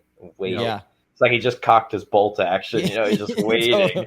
He's It's actually so nuts. he's one of the players I've stolen so much, like the one ball. I've implemented his style. Like I take pieces from all these different players that I've been able to play with, and I've been so fortunate enough to play with, I think, just about every top pro there is, you know? So I've been able to pick up a lot of pieces from everybody, and he has definitely been one of the guys that I've watched meticulously on how he does that and like pieced that into my game as best that I can to mimic that style, because it's like in the art game, you know, the Da Vinci's, the Rembrandts, the Picassos, they're all taking bits and pieces from artists left and right and put it in their own sauce and cooking it up and making it into their own deal, you know? And that's that guy right there, man. Holy shit. Agent. He's one of my favorite players for sure. Yeah. 100%. He's like you said, Marcelo, he's so underrated because like it's crazy. If you ask like D3, D4, or D2 players, I don't even know who he is. You know who Brian Smith is? Like, who? That's unbelievable to me. What? You ask a pro. You ask a pro, hey man, what do you think of Brian Smith? They're like, that dude is sick. 100%. 100%. It's so nuts. Yeah. But it's awesome because like that's kind of what he wants. He doesn't like the attention. He doesn't want the spotlight. Like he's the agent, man. Yeah. He likes to be undercover. That's kind of like Raney, but we got him on the show, and we will get Agent Smith as well. We'll have him on. Man. Yes. To tell the have story. to. Yeah. For sure. Jacob, what's it like playing for Joey? Joey's one of the more colorful coaches in the league. You know, we've had him on the show. Anytime he does an interview, it's a must watch because you never know what he's gonna say. he might just go out there and say some crazy ass shit. But also he's been in the game for a long time. He's a great kind of GM. What's it been like playing for Joey? It's been good, man. I respect Joey a lot. You know, he is definitely set in his ways. I would say that. Like, he is never wrong. So there's just certain times where I'm like, man, if you could just, you know, be a little more receptive with information, that would be awesome. But no way, buddy. No way. No way. Come on, baby. He'll tell me to go kick rocks and flip flops. Yeah, like, dude, Joey's the shit. Joey is the shit. But yeah, man, he knows what he's talking about. So that's why he's like set in his ways. What I like is he pushes you guys. He challenges you guys, right? Exactly. Like I don't think anyone could argue that, you know, you guys know the game better than Joey. You have to, right? I don't think anyone would argue that. But he's not afraid to push you guys in ways that are like, you know, frustrating, I'm sure, as players. He'll call you guys out publicly, you know, and absolutely that kind of stuff is good for a team. You need that. You really do. Like he kind of plays the good cop, bad cop in the same breath. Yeah. He's one dude, but good cop, bad cop. It's just what breath do you catch that day, you know, or even that moment. Like I could have a conversation with him in the morning and we're best friends. But then in the afternoon, he's like calling me a dumbass. And, you know, he's like, will you do this instead of this? You know, he is very brutal sometimes, but he's there for our good. You know, he's there to push us to be better and constantly, you know, he wants to win as much as we want to win. Like that guy he is a winner. Like if we lose, we are. Yep. He's a winner. And shout out to if we win, we are fillets. Like he's so crazy. Dude, what'd you guys do at the All-Star game? He was the All-Star coach with the cursed one with Skinny Kevin. Yeah, the cursed All-Star dude, it's game. for sure cursed. It's for sure cursed. Like I was excited to play it, and then it rains where did it rain? Chicago. Yeah. Like, oh man, and then the hurricane hit when we were supposed to play it. Like I was like more excited for it to be at Cup on Thursday. I was like, this is perfect. It's gonna be huge. Yeah. And then we get the hurricane, and I was like, maybe we shouldn't do an All-Star game every day. Yeah, it's cursed. It's cursed. The question is, next year when they do it, are they going to revote or do we play that All-Star game? I don't know. Yeah, I don't know. I think you have to revote. I think it has to be a whole new thing. I think it's a whole new year. I mean, that's a bummer. bummer. Yeah, it is. It's interesting, huh? It's like, what is going on here? Yeah, it's so crazy how like we tried twice and twice Mother Nature said, nah. Mama knows. Hey, Mama knows. Jacob, if you could change one thing about professional paintball, what would it be? Format, like media, Go Sports. You know, if you could, you know, if the powers that be would listen to you and money wasn't an issue, what would you do to make our sport better? I would have a set rule, as in like if you dive into your bunker on the break, you get shot in the pack. That's not a penalty. Like the ref needs to come in, pull you out. You know? Yeah. Wait a second. Hold on, Jacob. That happened to you at the event. I know. Yes. Yeah. Because that was an example that I was going to talk to Jason about. I'm like, that should never be a penalty. Nope. You literally were diving into the insert bunker. So it's not like you were taking extra steps or past bunkers. And I have 8 pods on my back. Like, it hit the loose one. I don't feel it. But I would say we need like a rule like basketball. You know, if you're making a game changing move and you get shot and you take 2 extra steps and fire your gun, that's a penalty.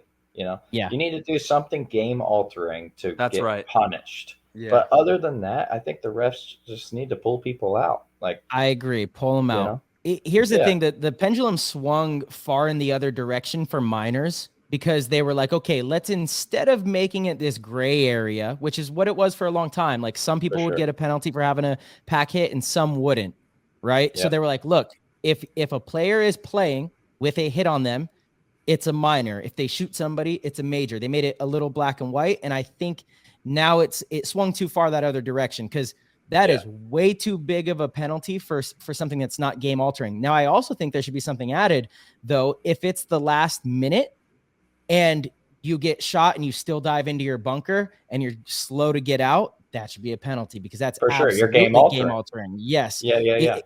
The game there, right? Like there could be a you know, I don't know if it's a minute, I don't know if it's 2 minutes, but have some sort of like at the end of a match where it's, if there's a hit on you and you're like, you know, more than 2 or 3 steps, okay, it's a minor. But I mean, that penalty that was on you that was literally my example. I was like, whoa, that is crazy. And I mean, I got one too, like going into the spot, you know, you see it, just call me out right there. I'm not really changing the game that much. You're changing the game a lot by taking 20% of the game off. For sure. Yeah. That's kind of my, you know, I would like to change is let's not give so much of the power responsibilities to the refs. You know what I mean? Like, I like that. They definitely need, you know, authority to make calls for sure. Absolutely. But we need like I don't know, man. It needs to be like written down or you hit it dead on the head with it. If it's altering the game, and Marcelo, you're absolutely correct as well. If you're not getting out of your bunker, or bro, I've seen, and I'm sorry to do this, but I've seen Dynasty several times get ripulated, just ripped up the spinal with like 4 shots. And they're like in the bunker still like, ref. No, you know you're hit. Get out of the bunker. You know what I'm saying? Like that to me should be a penalty. I mean, I've also gotten plenty of penalties this year on like the craziest pack thing that I'm like, dude, come on. That's crazy. We need to just make it to where if it's game altering, if you're altering the game, if you are doing something that changes the game, obviously diving in with the pack hit, you know, see, it's like such a tough thing, because game altering leaves it up to the discretion of the ref, and that's always Jason's. He didn't fire his gun. He got shot in the pack, but he didn't fire his gun. Yeah, Jacob's example is like the most of like it was wild to me. I was like, what? He just got a penalty for that? It was crazy to me. Yeah, man. Some of them aren't that black and white, you know, and so there has to be some sort of like, you know, I don't know exactly what it is, but it you know. I think if it's not the last part of the game, where that could be game altering, you know, you dive into that spot and you take 10 seconds to come out when there's only 40 seconds on the clock and we're down 1, that's game altering. But any time before that, just pull the player out, just pull them out, you know, like that's, we're here. The refs should be here to make the game fair, not change the game. Right. And it sucks too when people sell penalties, like they get bunkered or something, and their guy, on their team is yelling, "That's a penalty, that's a penalty," and then this guy does the, throw the flag. Don't even get me started, dude. And then it sells the penalty. Like, what are you gonna do, dude? Buy this guy's socks next? Oh, come my on, God. man. Don't even get me started. These are things that drive me nuts and things because sometimes it's really a penalty though, and you're like, hey, that's a penalty. But no, they have no. Sometimes they don't even know they don't even have the vision to make that call. Right, they're not even positioned. They're not even positioned properly to make the call. How can you know what I'm saying? It's like, what are you talking about? I don't know. I feel like I feel like a lot of the time it's the person that feels they're shooting the person, but it's the same as like in basketball. When players go to the hoop and they're like, signal. It happens in every sport. Like you're like, hey, I just got held. I just got fouled. So I mean, it's gonna happen if you feel like you got cheated. I mean, but like that's something I want to like clarify. The guy that's shooting, the guy that's making the move, he's still alive. He's allowed to yell. We yell all the time. Codes, you're talking about. I see what you're saying. But the guy that gets bunkered, the dead guy, is dead. And he's still, doing this. Like, no, that's a penalty on that guy. He might not be talking, but that's tough though. Maybe it's not a penalty on that guy. But right. He altered the game. Yeah, altered the game. Yeah. Well, no, the ref altered the game by listening. It's a tough one because do you want to make do you want to make it to where players have to get shot and literally there can be no expression? That's not good for the sport. That's not what we want. Like it's okay to have expression. It's like that in every sport. You watch the NFL, these guys like expression is fine, but not telling refs. Expression is totally fine. Not going like this with your hand to a ref to tell him what to do. That's the same thing. No. The ref doesn't have to listen to you. Not. Oh, yes, it is, Tyler. The ref does not have to listen to you. The ref does not have to listen to you. Get hyped. Be like, expression. You're both, you're both right. You're both right. The ref doesn't have to listen. That's like my main, he doesn't have reason to listen. I said that. Like they should have their own thoughts. Like we got the spice up in here. Let's go. We got the spice. They should make their own calls. Like don't listen or don't watch this guy, making a signal. You should already, if in your head you have your flag in your hand, you've already made your decision, But if this guy's doing the signal and then you grab your flag, you're just listening to the guy. Like you got to make your own calls, especially you're being the ref. Totally. You are you're the judge. But the thing is too, like at the end of the day, and this is in every sport, the refs, as unbiased as they try to be, it's just basic human development. You're either a fan of somebody or you're not, and that's, you'll never be able to get away from that. You will never be able to get away from that. It's like, in every sport, people complain that Steph Curry gets all these calls or, certain players just get sent to the free throw line. James Harden, for years, it's just going to happen. And if you're an asshole, you're going to get bad calls. More likely than not, refs are just gonna be like, yeah, that guy's a prick. I'm never gonna give him the benefit of the doubt. You're never gonna be able to get rid of the human element in reffing. But if we can do something to get rid of like the ticky-tack penalties, that would be fantastic. Just pull people out. If you see the hit and they didn't shoot somebody, and it's like, you just, hey, out, immediately get them off the field. That's your job. That's your role. Keep it fair. Keep it. Yeah, totally. I'm with you on that. I think they should also like have eyes in the sky, like 2 refs, we should set deer stands up on the 50 poles, and then just have 2 refs sit up in there with walkie-talkies. And that's a great idea. They see this guy, making a game-changing move. That guy's not getting shot in the deer stand. He can keep his eyes on the play, where the guys on the ground are getting ripped up constantly, so they're blind to a lot. Yeah, right. And sometimes they miss a call, and then they see the guy, signaling, and then they just give him the call. And I think that could be fixed, but I don't know, man. I don't think reffing's bad. I just think sometimes they miss calls, and, absolutely, or make calls that should not have been made. The reffing is actually better than it's ever been. I agree with that for sure.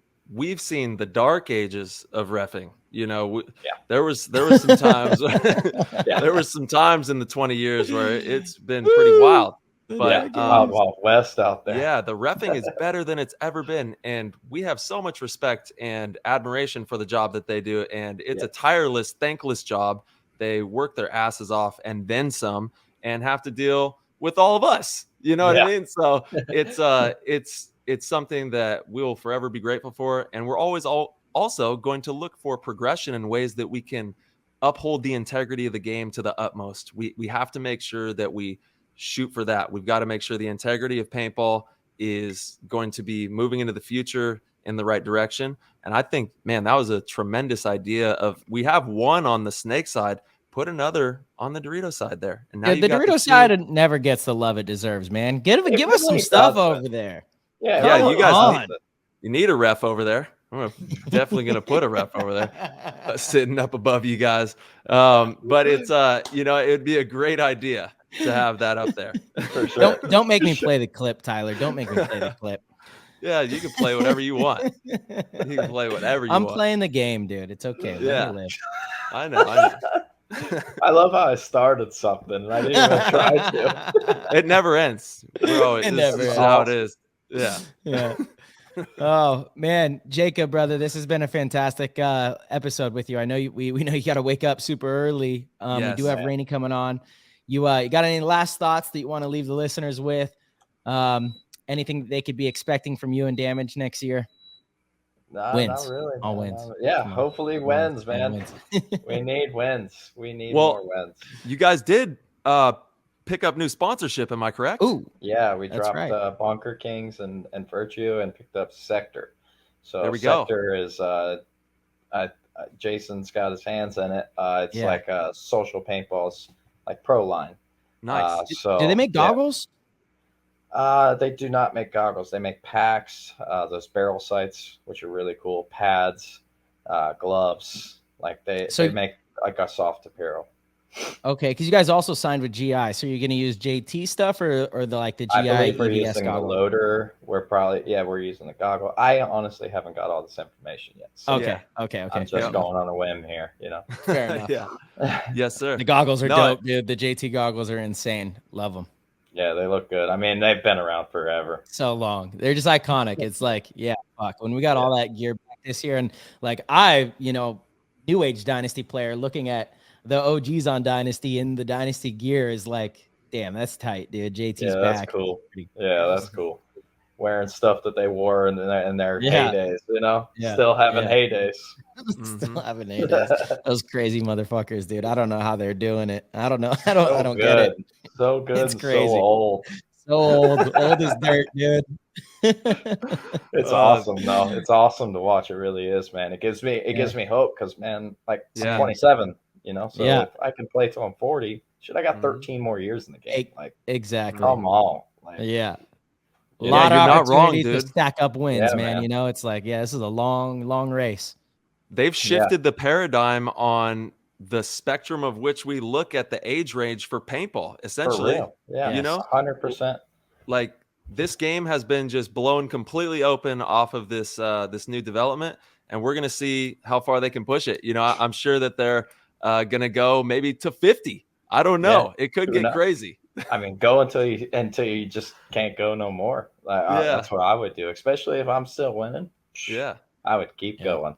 Mm-hmm. Yeah, I've never been the top. Like I can't. The people that are like, oh, I'll quit when I win. It's like, no, you won't. No, you won't. You get that taste of winning, and now you're gonna want more and more and more. I use it all the time, man. It's like, listen, if you're a virgin and you get laid, you're not gonna stop there. You're not gonna stop there. Like, come on. You might.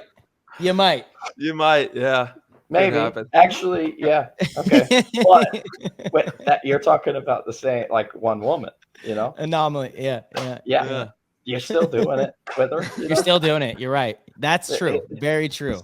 So you're not exactly. Like, it's a whole new world. Folding it up. It's a whole new world. Happy holidays, PTG World. Happy holidays to you and your loved ones. And man, thank you so much for coming on the show. And where can people find you on the socials and follow your journey? Instagram, Facebook, Jacob TBD 31, or actually Bro, that one got hacked. I was just gonna say, yeah, wait, bro. Yeah, Jacob Edwards 31 now. Jesus, yeah, that got hacked after I won the one-on-one. Like right when my stuff was about to blow up, it got hacked. Bro, you know what's so funny? Last year we win World Cup. Blake and I split the MVP. I go to check my phone. My phone was broken for 48 hours. Something like my SIM card broke. So I had to wait till I got home, and whatever messages came through, I never got them. I was like, no. And your phone, your phone probably died constantly for days. It was so sad. So I feel your pain. That guy got a lot of people, dude. People have come up to me. They're like, man, I got hacked. Jacob Edwards sent me this thing. I'm like, you didn't realize? I mean, everybody by now should know. Like, if you get some weird link and it's like to earn 10,000 in Bitcoin, it's probably not real. Yeah, dude. If I have 10,000 in Bitcoin, I'm not giving you 10,000 in Bitcoin. You clicked it. That's how you got hacked. For sure. Yeah. Damn it, Jacob. Yeah, I think so. Man, honestly, I'm not quite sure what happened. I was I was actually at work, climbing up and down ladders, and I climbed up. Like I was installing, I think, a camera or something, and I climbed down, and my phone just sends me like 4 emails saying like, your password got changed, your username got changed, your phone number got changed. And I was like, what? And then I tried to get on my Instagram, and he locked me out in like a second, like minutes maybe. That's scary, man. It's like so violating that people can, in your Instagram. I mean, it's our business for some of us, and that's like the least of your worries. Your bank account, your social security, that kind of stuff. It's crazy. We live in a wild time with all this internet, Yeah, for sure. Jacob, we got to get Rain Man on, dude. Right, you're the man, brother. Thank you so much. Thank you guys for having me on. I enjoyed it. It was really. We didn't even get to talk about that amazing time we had in Canada when me, you, your brother, Mouse, Chad, we all got to play together up there in the CXBL, old school X-ball. We kicked everyone's butts. I think we beat the finals, actually. I played with Heat, actually. I played with Heat. No, you played with us. No, man. You played with us, dude. You played with us. You didn't play with Heat. I swear, like me, you, your brother, we were all, maybe you did, but we were just. What was Greenspan playing with Heat? Because I played with Greenspan up there. I think Greenspan wasn't that year. I played with I played with you, or with that Windsor lockdown team, and then I played with the Cowboys the next. I can't. I swear we were the same team. I thought it was me. No. I think we did play together. Yeah. And that was 100%. A good time for sure. Yeah. There was a couple hungover matches that we had. Now he's starting to remember. That was cool. That was cool. That was good times, man. That was the first time I really hung out with you and your brother, and I was like, man, these two are super dope, man. You just have like a great family bond, fantastic players. We had a good time, and I was like, ever since then, I was like, all right, those dudes are cool. I'm definitely a big fan. Hell yeah, good deal, man. Yeah, we'll have you back on soon, brother. All right, brother. Thank you. All right, have a good one. Jake. Thank you, bro. Right. Later. Peace. Dude, Jacob is the man. Hell yeah. Yes, Jake. We finally got him on. We got him. Amazing. We back 2 leprechauns on this one, because now we have Raney, who's going to be dropping in and sharing some time with us. Thank you, Raney, from the bottom of our hearts. We've been trying to bag you for quite some time, and now it's like finally got uni. Well, we'll see. He's got to answer. We're a little late on calling him. Hopefully he's okay. True. I was like giving him the update. Oh, it's connecting. Oh, there he is. We got him. What's up? PTG Nation. Man. We got him. How we doing, dude? We're doing great. You finally got me. Dude, we bagged the leprechaun, the big kahuna, the big tuna, the freaking MVP. We got him. He's here, ladies and gentlemen. The silver tuna himself. Let's go, baby. All right, we're gonna Raney. I'm sorry that all you can see is the camera, but just know that like the listeners can see you loud and clear. It's beautiful.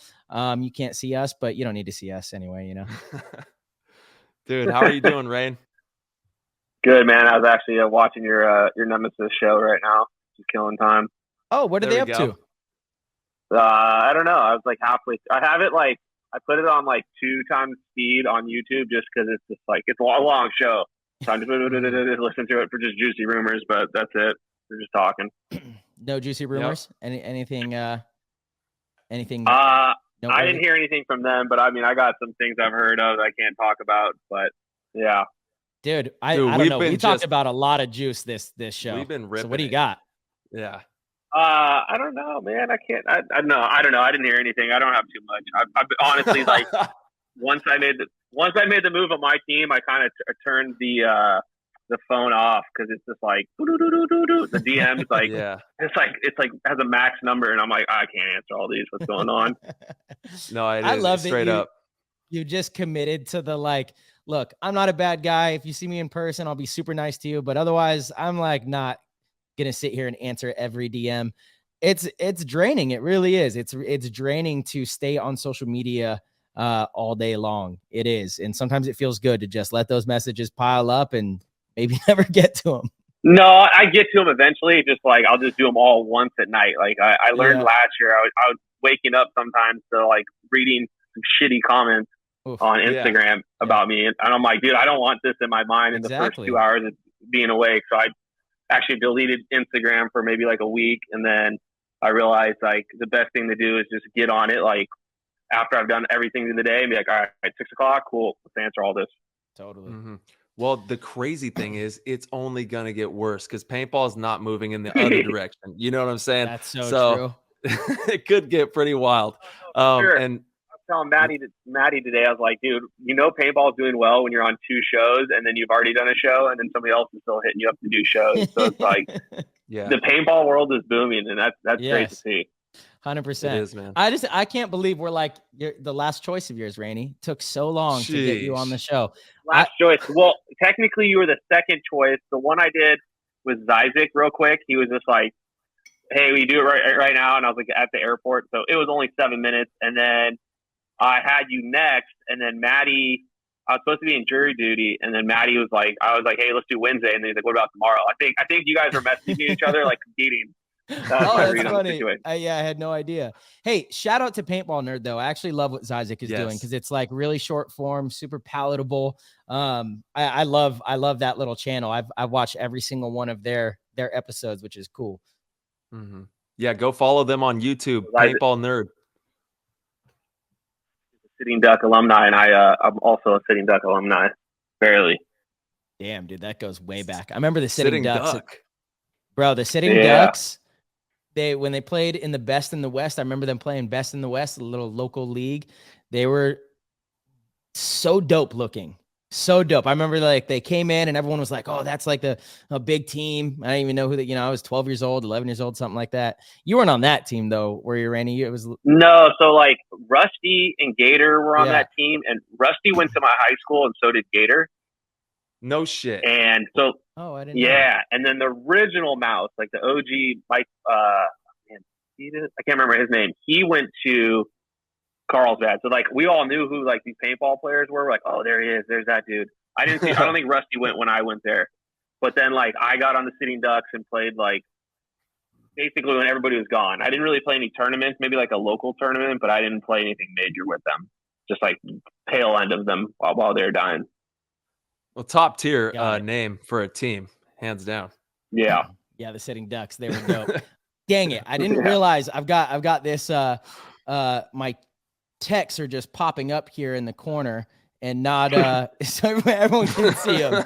So just give me a second. Let me hide alerts on that. He's working on that. And Raney, dude, that's from the bottom of all of our hearts here in PTG world, thank you for your time tonight, bro. Because I can't even begin to tell you how excited the Discord is. It's going crazy in here. The fact that you're on the show and everyone loves Raney, dude.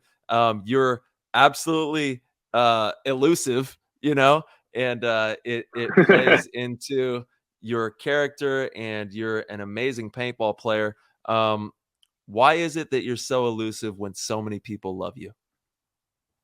I don't know. It's funny. You I couldn't bail out of this one. I realized I was like, man, I'm committed. People are DMing me like, dude, I'm excited to see you on the show. And I'm like, oh man, I can't bail on this right now. I have no choice. There we go. I'm PTG committed. World. Yeah, PTG showed out. Discord that DM me. You guys are responsible for me being on the show, but I don't know. I don't like. Hey. like I was saying on Zizek's thing, I was like, I want the respect, I want the accolades, but I don't necessarily want to be in the limelight. Like like the social media world, and it's like I flirt with it, and then I'm like, I get over it. So Yeah. I don't know if I could do what you guys do, and respect to what you guys do. I'm definitely a listener to all your shows. So, Damn, thanks, yeah. Rain. We appreciate you, bro. Rain, man. And Appreciate it a lot. hey, I follow your PTG as well. You're always, in some area shooting, your shot at some games or, having fun. And you definitely have a great platform as well. Where can people follow you on the gram? Because I'm personally a huge Rainey fan. A lot of people out there think that we have a lot of beef towards each other too, or something, because of our crazy paintball games that we've played against each other. I thought you guys hated each other. Yeah, we hate each other. We go way back. Me and Rainey.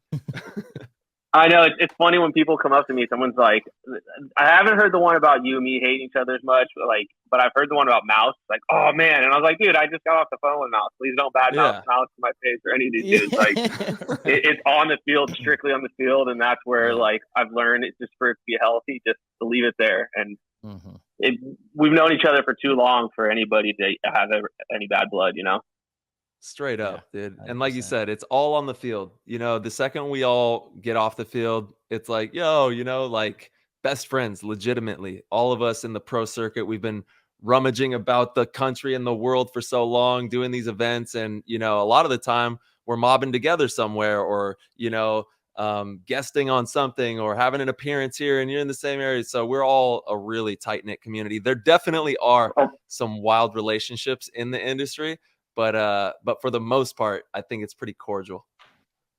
Or we're playing 200 on 200 at Dave's main field. Yeah, baby. That was fun. Dude, I don't know. That was epic. I think when the game starts, there is some actual bad blood, but in it's the all game. like build up. Yeah, it's like actual build up of years of competition, and it's a weird thing to compartmentalize because off the field, like that.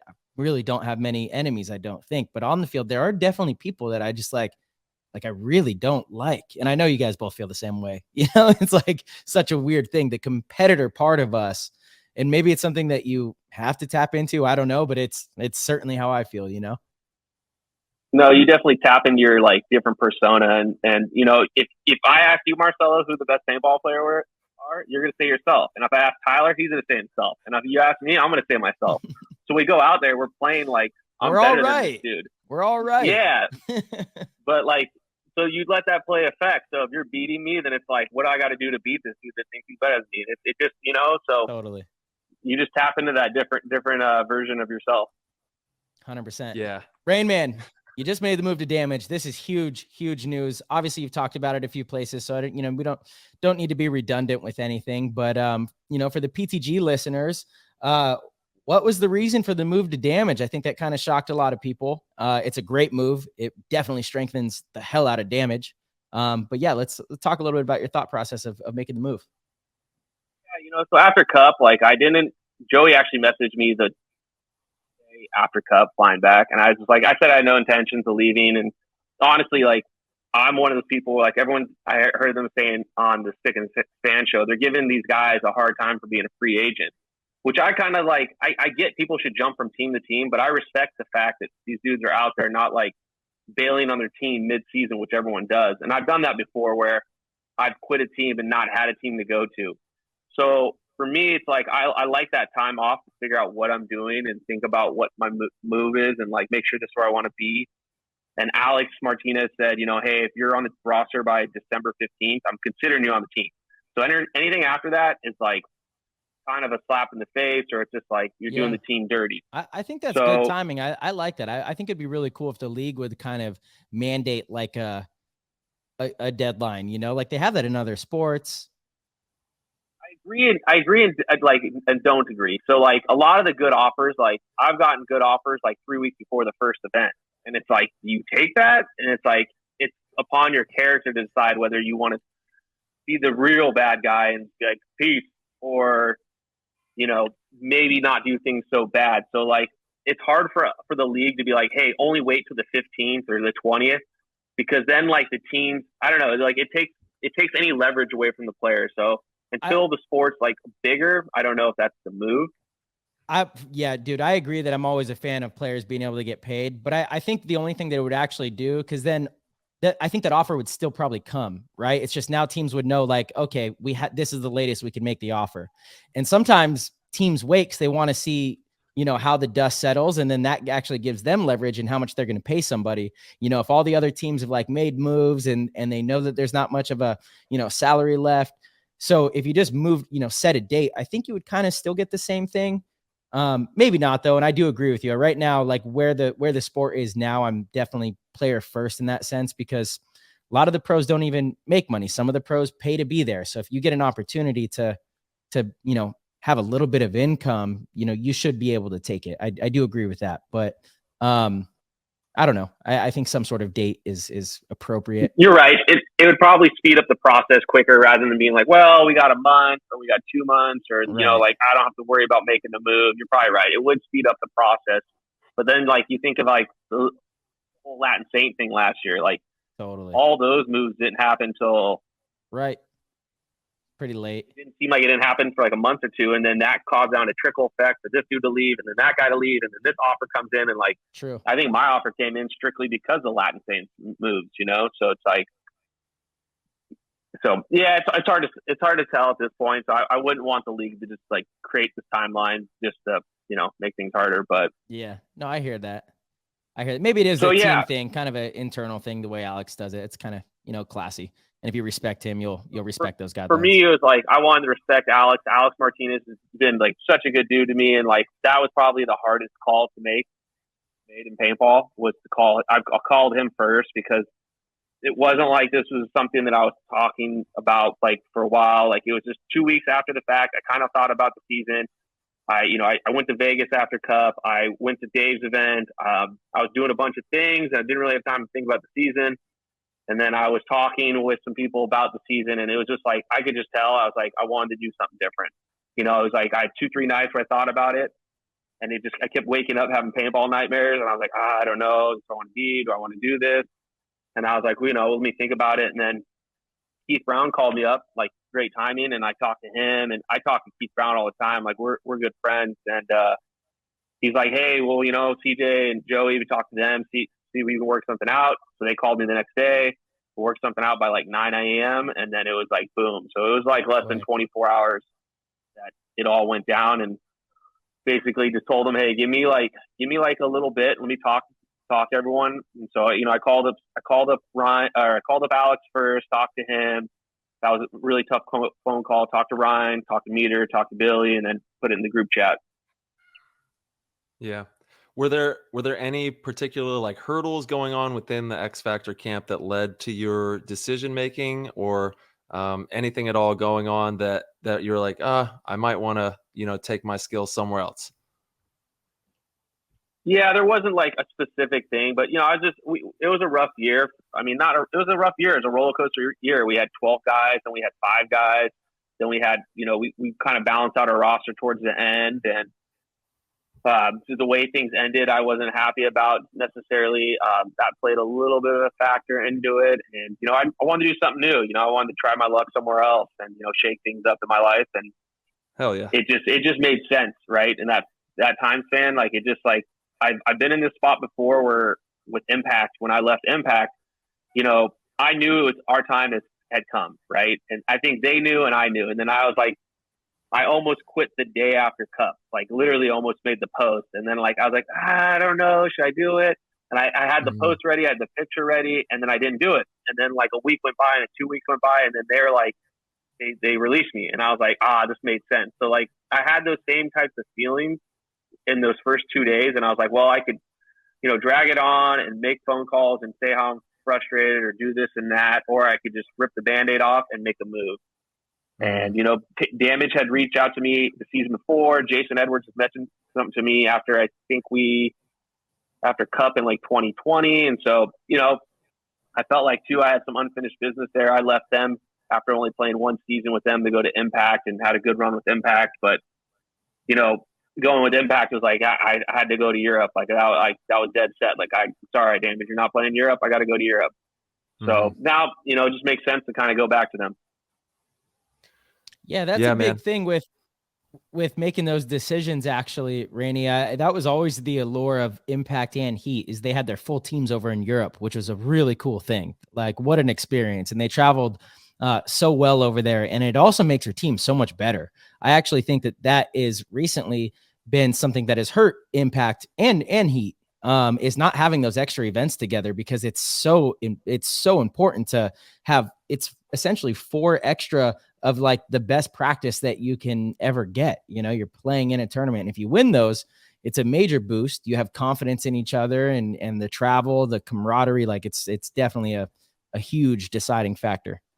Mm-hmm. Yeah, no, totally. You get 2 seasons in one. You know, you think of Impact, they picked up Zupa, they picked up Darula, you know, and then it took them a little while. Then they get Mouse back, so they're changing their team. And it's like, if they have 4 more events with all these practices and all this bonding time, it just speeds up that process of gelling together. And, you know, going over there was like, dude, a dream of mine to go over there. And I had never been to Europe to play paintball for school and all this. So to go with Impact in 14, it was like kind of a no-brainer.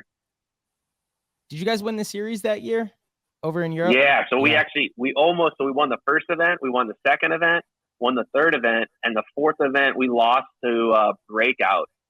And that was the only match we lost the entire season. We almost had a perfect season over in Europe.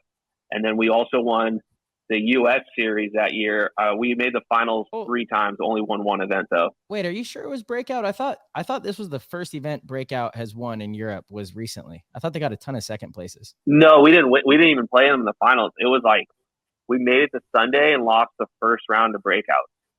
Oh, got it. Oh, okay. Yeah. So we won everything, and then we locked up the series, and then we like kind of fumbled it, and I think we lost him in overtime. I'm not 100% sure how it played out.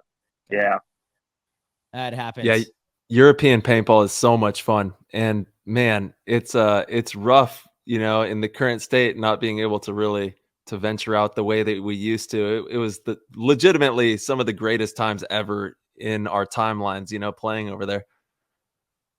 Oh, I loved it. I'd go over there. We'd go over there and stay for a week afterwards. I remember once we did an 11-day trip to Morocco afterwards.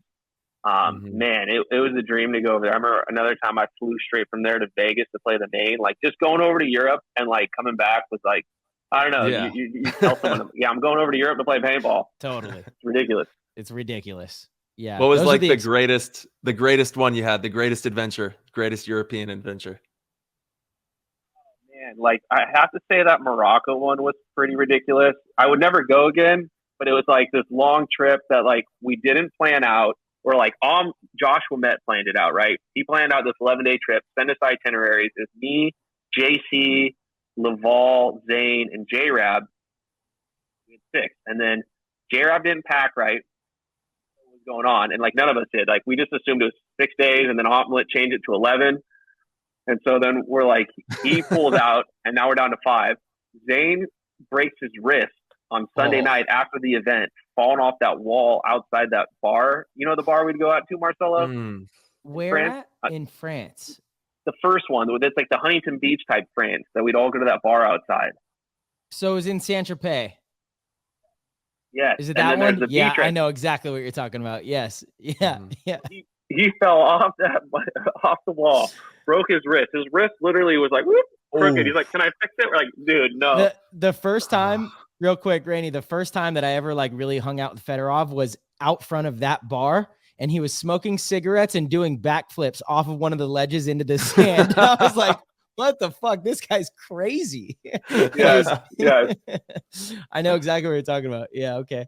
So it was down to 4 of us, which actually worked out, like hostels and cabs and everything. And we did everything. We almost lost our lives with our tour guide driving around the mountain. Like, he would basically live one cigarette at a time. He would drive after he smoked a cigarette, drive normal, and then he'd be like, I need another cigarette. And he'd start going around cars, going around corners, like doing hand signals with the people coming on, like, you're good, keep going.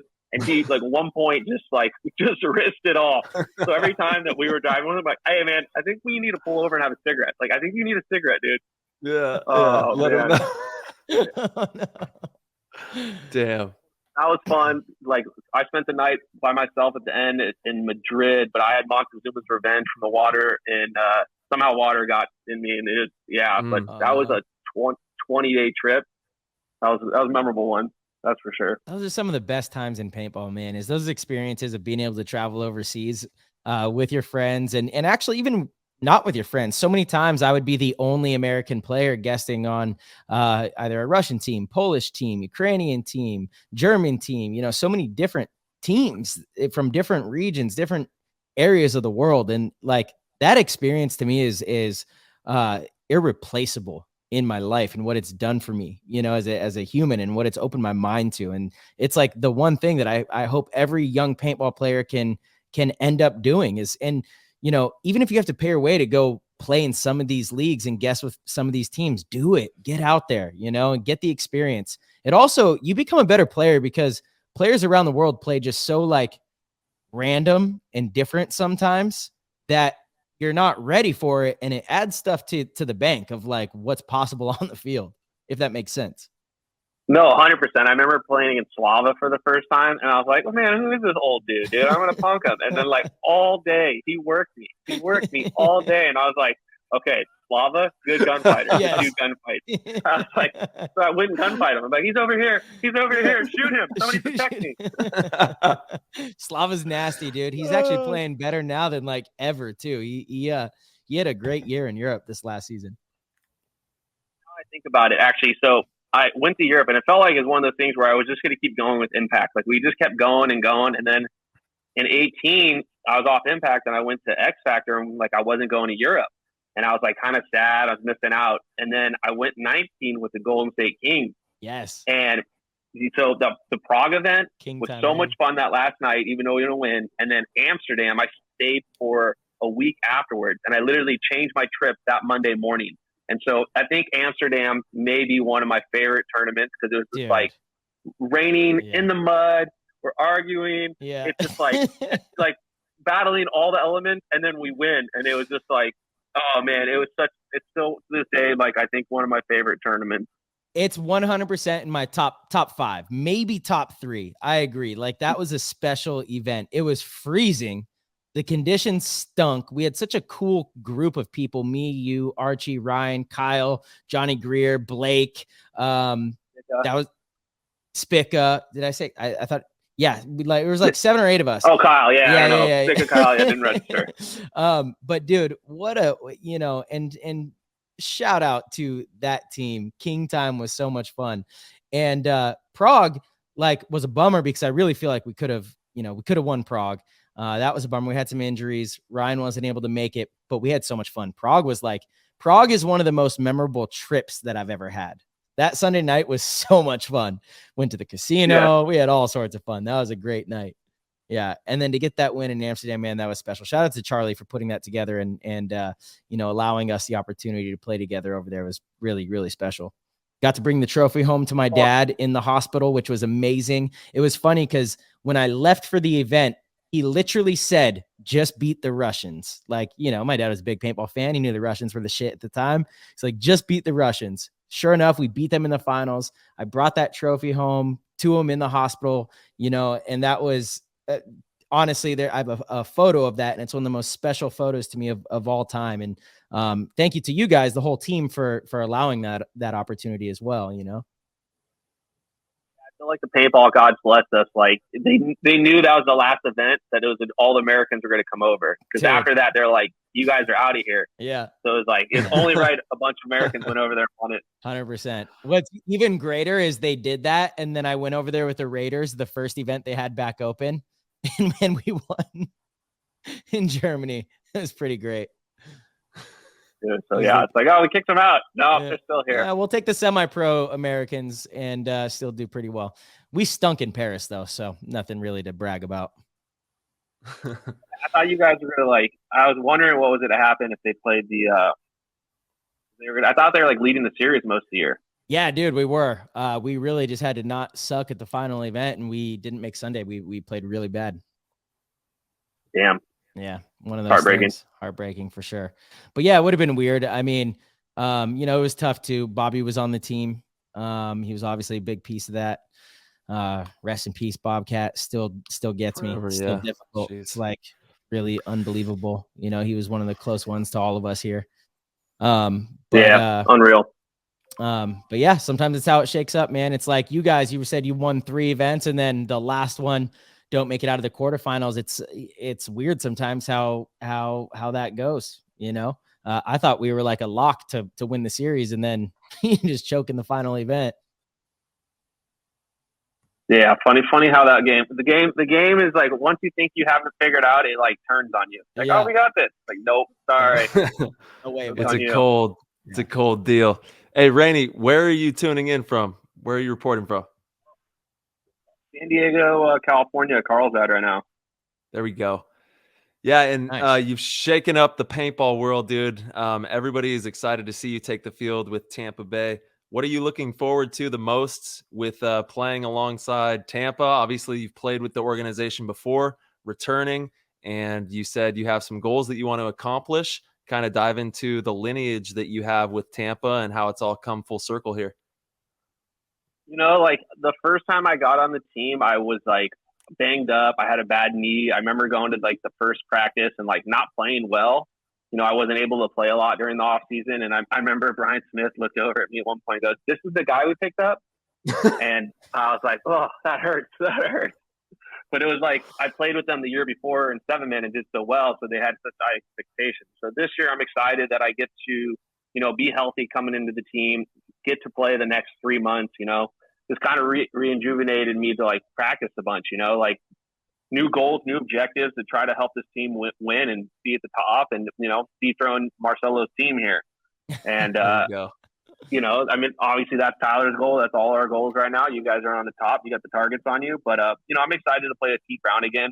I played with Keith on Damage. I played with Keith on Impact. Same with Chad. Played with them on both those teams. Both Edwards brothers. Like, I mean, they got a really good team. So I'm excited to play with all the new bodies, to be honest. Like, it's fun to play paintball with new people, you know? Yeah. That's why actually I love, like, our off-season line is so dope. Me, you, Mouse, Little B, Kyle, here in SoCal. Like, I really look forward to that time of the year. You know, and like before Mouse had sent out that message, we were talking, I was like, dude, we got to do that again. Like the last couple seasons, Hinman has, you know, provided a place for us to kind of play and come and get reps in against, you know, some of the up and coming players. And that's like, honestly, I look forward to that so much. It's such a good time. And it's cool, like you said, to play with different players. You know, that's kind of like the allure of playing with Team USA, or when you play with another team in Europe. You know, it is nice to play with other players, get their perspective, and just kind of have fun, you know, enjoying the game. Speaking of, I was going to message you, but I was like, I'm coming on the show. So I was like, are we playing this weekend? What's the deal?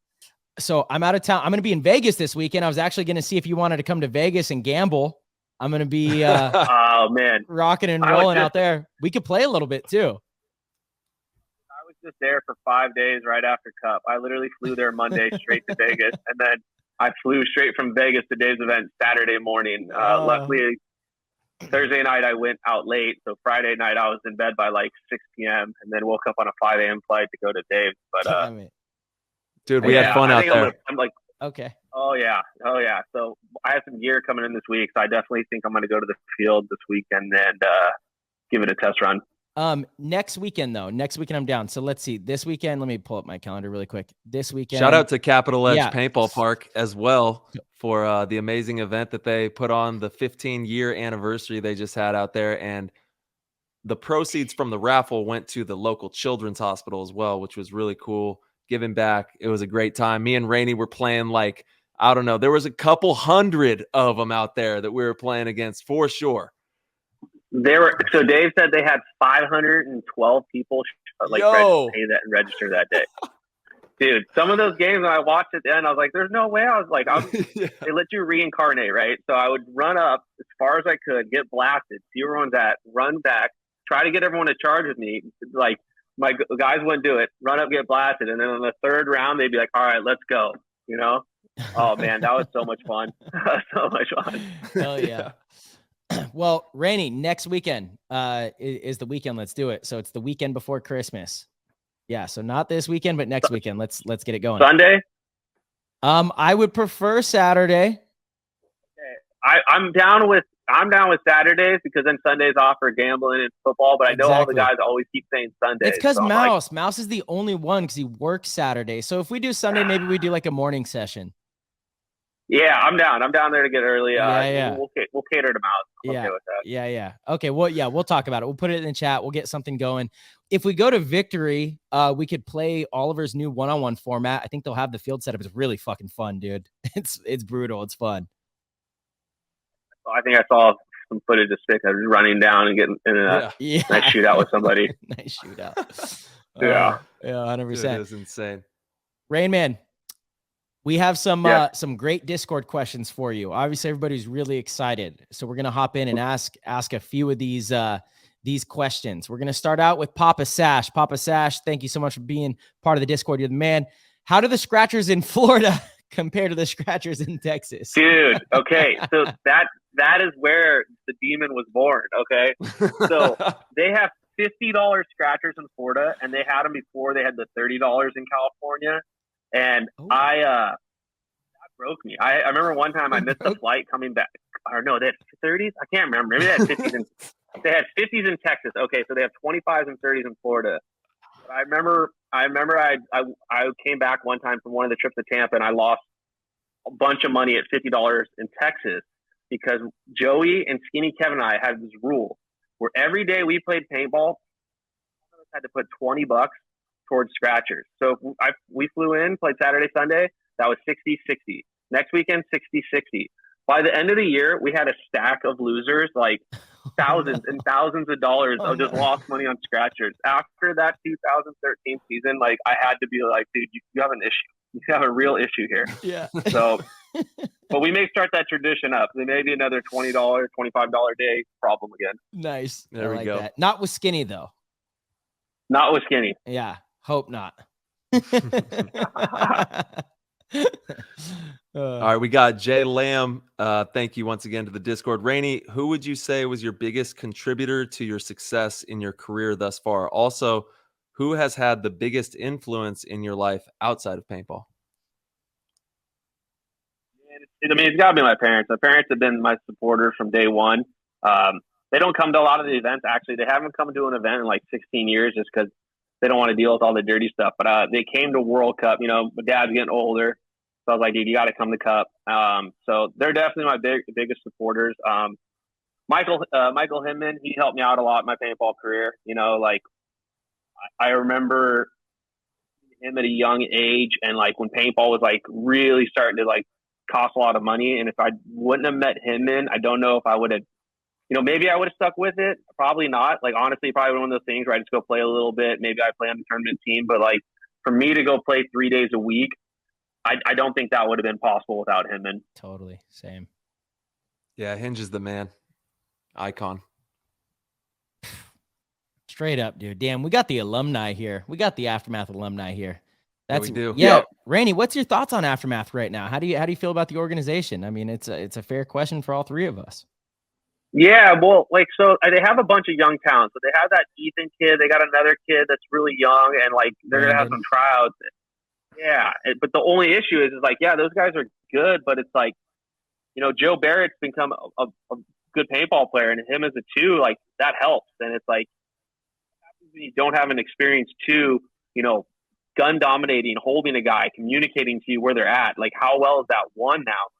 So it sucks to see all those dudes leave, but if it's for the better of the team, the longevity for them to get local guys in, right? And like, there's a bunch of talent in Southern California, so it creates more opportunities for that for Southern California, and maybe create a better, you know, atmosphere for that team, you know, because they pretty much all the veterans seem like they shotgunned outward. So kind of sucks to see, but you know, hopefully they can replace those guys and, you know, not have too rough of a season, you know, not lose their pro spot. Mm-hmm. Totally. If you're looking to go pro, Aftermath is having a mega tryout that's coming up this weekend, I believe. So if your dreams are to make that step and you think you got a shot, there is an opportunity for you to go pro for Aftermath. 100%. Wouldn't be surprised too if they pick up some like maybe a DMG guy. You know, who knows who shows up to that, right? Totally. I mean, to me, I would pick up Dylan Boyum for sure. Some pro team should pick him up. I think he's got some talent. He brings fire. I like Dylan. You're kind of smirking over there though, Raney. You have a different opinion? The Bruiser. Just thinking, like, I was thinking to myself, I'm like, dude, like, if this is a hockey team, you're bringing them in. You're like, dude, we got the Bruiser, right? You got the Bruiser, yeah, 100%.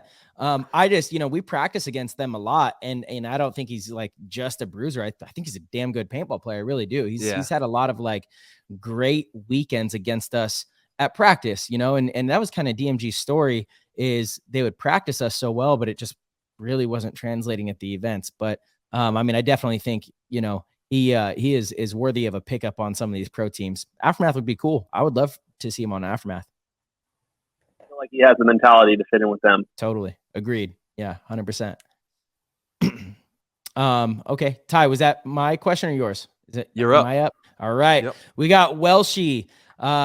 He goes, Raney, we've heard some stories from Dalton and Marcelo about that loaded Aftermath team. What were some of your favorite memories from your time there? Oh, man, I haven't even thought about this one. Favorite memories on Aftermath probably have to be some of the firework wars that we would get in. I remember there was a parking lot at one of the events, and I don't think you were on the team, Marcelo, but I think you were there because there was the All-Star match, and I'm pretty sure you're there. But we basically had a cement parking lot with like two grass hills making an L shape, and then fireworks place here. Yeah. We went in there and spent, I think, close to $3,000 on fireworks. We grabbed the car rental. We had people open the door up, and we'd have these big mortars, and we'd point them sideways, and we'd shoot them at the meatballs, which is like the dudes on Thunder, like the East Coast guys. They were on some other team at the time, and it was like Titman Effect. Is everybody versus Aftermath? Right. And it was flawless. Like, I mean, flawless. People started putting goggles on because they were going to lose their eyes. There's definitely some battle wounds. So shout out to East Coast Empire. East Coast Empire. UCE. Damn. Show out. The owner came out yelling at us. Like, how can you yell at us? You just $3,000 there, dude. And he's like, don't shoot my car. I'm like, all right, car's off limit. There's some crazy times on Aftermath. Man, that team was insane. Raney, how do you feel that team would do if it was together today?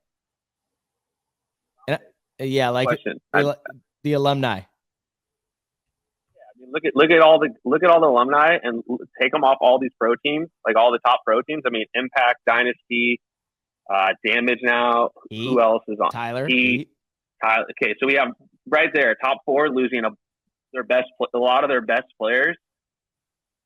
It'd be brutal. I think the league would be in trouble.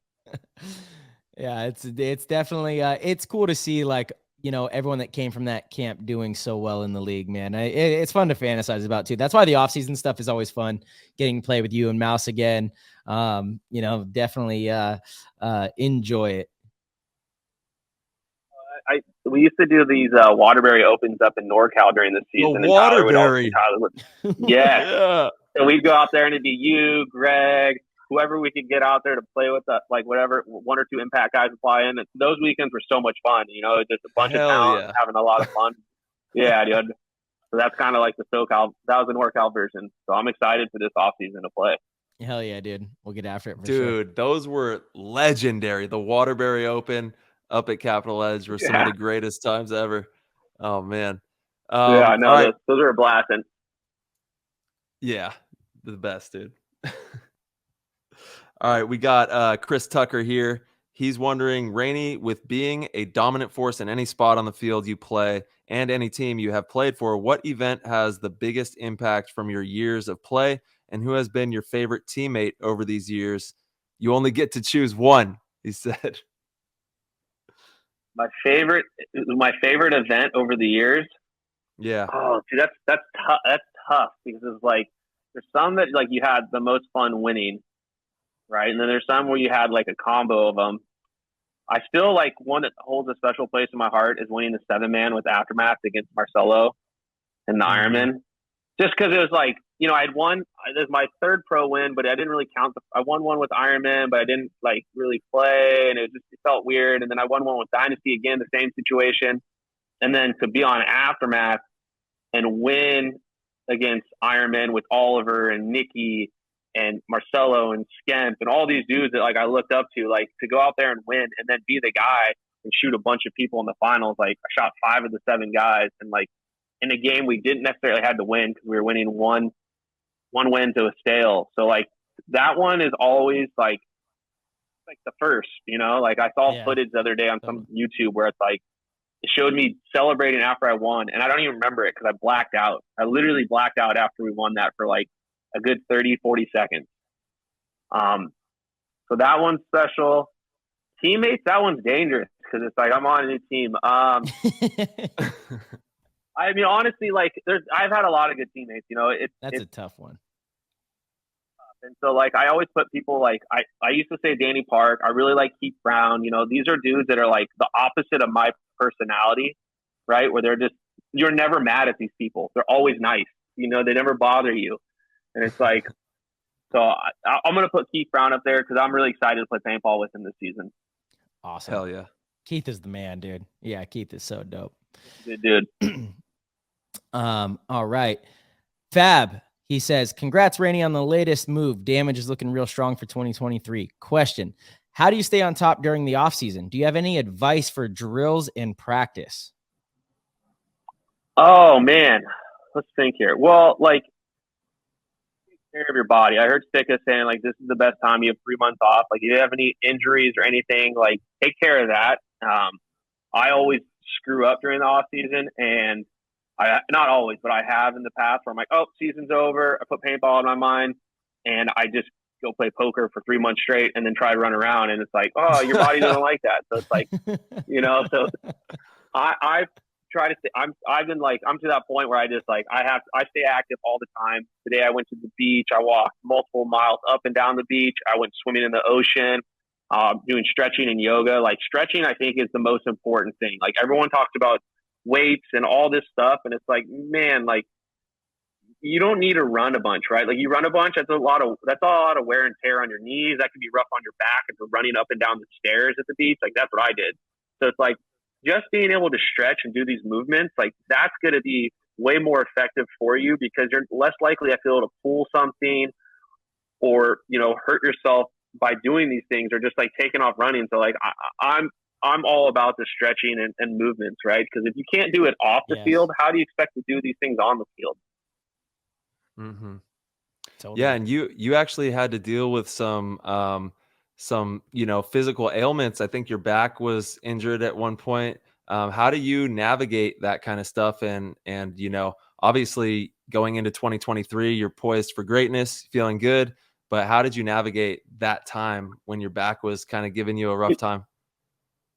Yeah, I mean, I blame myself, right? Like I was working myself too hard. I was doing Uber Eats like 5 days a week or 6 days a week, doing that. Then I go play paintball. Then I go snowboard. Then I go play poker. I didn't take any time for my body. Like we're not machines. We're living plants. Mm-hmm. And it's like if you treat your body like a machine, then parts are going to break.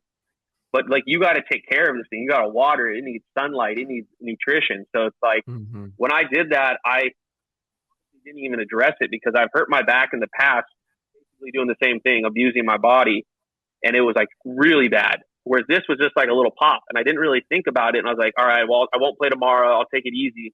And that was at the beginning of 2021. And then when I played you guys, we played you guys, Marcelo, or I think you were still on the team, Tyler, in Chicago. I don't remember, but no. Okay, so we were about to play you in the. Oh, okay, Chicago. Gotcha. Tyler, when did you go to the team? 2020. When did you go to Heat? 2022. Philly. 21. Yeah.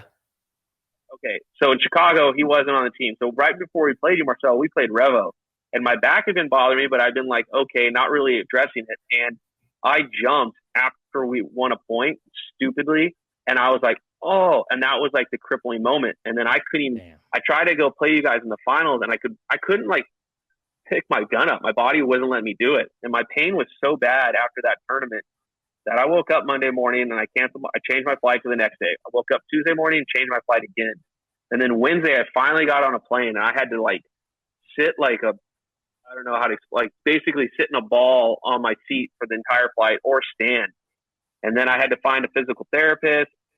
I did my chiropractor, went back to him. I did the physical therapy multiple times a day, but that was a whole shit show process to go through through the doctors and through the hospital, and they're like, go to these people and do this, and then you're doing it right, you're doing all the right things, and then they end up hurting me, right? So it's like you lose a month of your life trying to fix your body after these people like mishandle it, and then you got to restart that process a bit.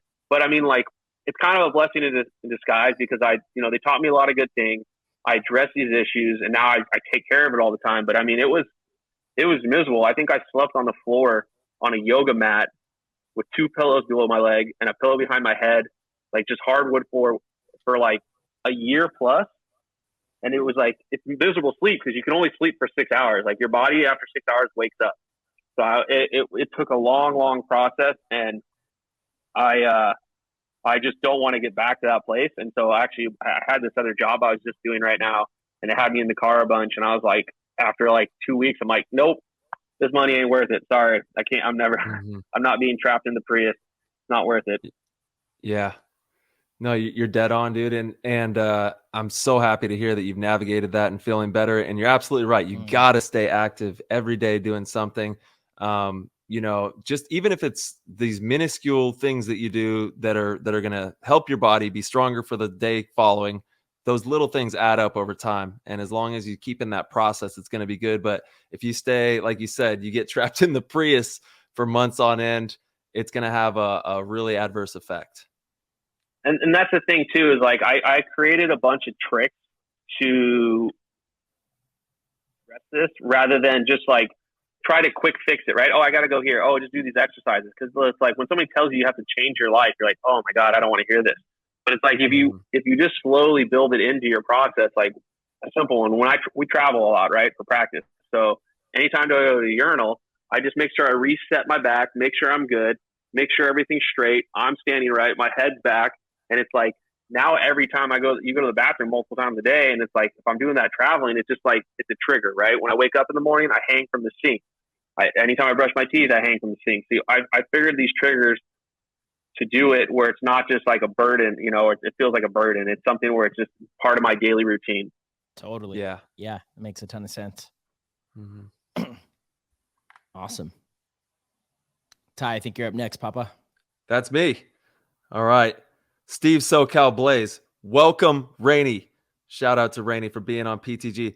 His question is, for Christmas, do you hire a company to put up your tree, or do you do it yourself? Now, recently, Marcella's tree fell over in a goat meeting. So the second part of his question is, if it's yourself, could you please help Marcelo secure his lights up there so he doesn't hurt anybody? Fuck off. How about that? I'll tell you what, I'll buy Marcelo one of those plastic trees that comes with all the ornaments on it. So you can just send it to the top. refuse, dude. No, look, it's never happened before. I have look, we took in a challenge tree this year. This thing. What do you mean a challenge tree? So it's funny when you go to the tree lot, like all the trees are kind of like leaning over, and you grab it, and then you step back, you look at it, and then whoever you're with, you say, hey, you hold it now, hold it straight up, and then I'll go look at it. So when you held it and you straighten it with your eyes, assuming that the base of it, like the stem, the bottom is in the middle of the tree. Mine is not. So in the lot, I was like, this is the most straight, perfect tree that I've ever seen. The bottom of it, the very bottom, like curves down to the left, which is a problem, big problem. But actually the biggest problem is that like the core of the tree is not in the center of the tree. There's like maybe a foot on. Okay. So like looking back there, if you go right down the center, that's not where the actual stem is. The stem is like over to the left. So it's really top heavy. Like all the branches and everything are long on this side. It's the weirdest Christmas tree that I've ever seen. I've never seen a Christmas tree like this. It's a stem. Like, so like the here, Randy, hold on. I'm just actually going to show you really quick. So you could kind of, yeah, we got him on the phone. So he's showing him the stem right now, aka the trunk. You see, like that's where the stem is. And this thing toppled over when we had a goat meeting. Like 4 feet right here. If you're not in the goat meeting, you got to get in there. It's crazy. Like, look, there's so much room on that side Like the base is all the way up against the wall almost. It's crazy. It's crazy. So anyway, it was a moment, dude. It was a moment at the dude. GOAT meeting. If you didn't see it on the PTG Instagram, go follow the Instagram. We got a lot of fun stuff in there, and it was a moment. Do you have the video that you can play? Maybe you should have one of the members from the GOAT meeting come out and help Marcelo set up his. Dude, the tree's fucking fine now. Okay, God, dude, Marcelo, the tree's fine. What? Can you play the clip? Yes, I can if we get it. Oh man, yeah. I don't know where the clip is. Give me if I can try to pull it up. Dude, I know it's in the GOAT thing. I mean, I it's could definitely all time. play it. It is all time. It is all time.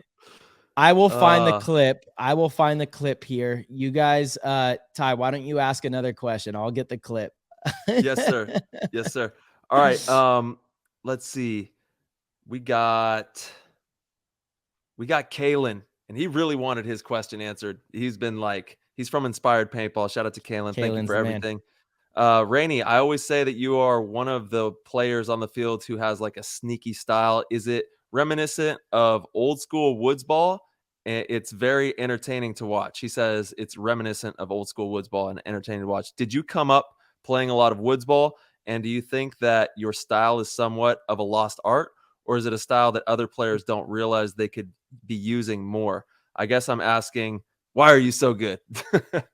That's what he said.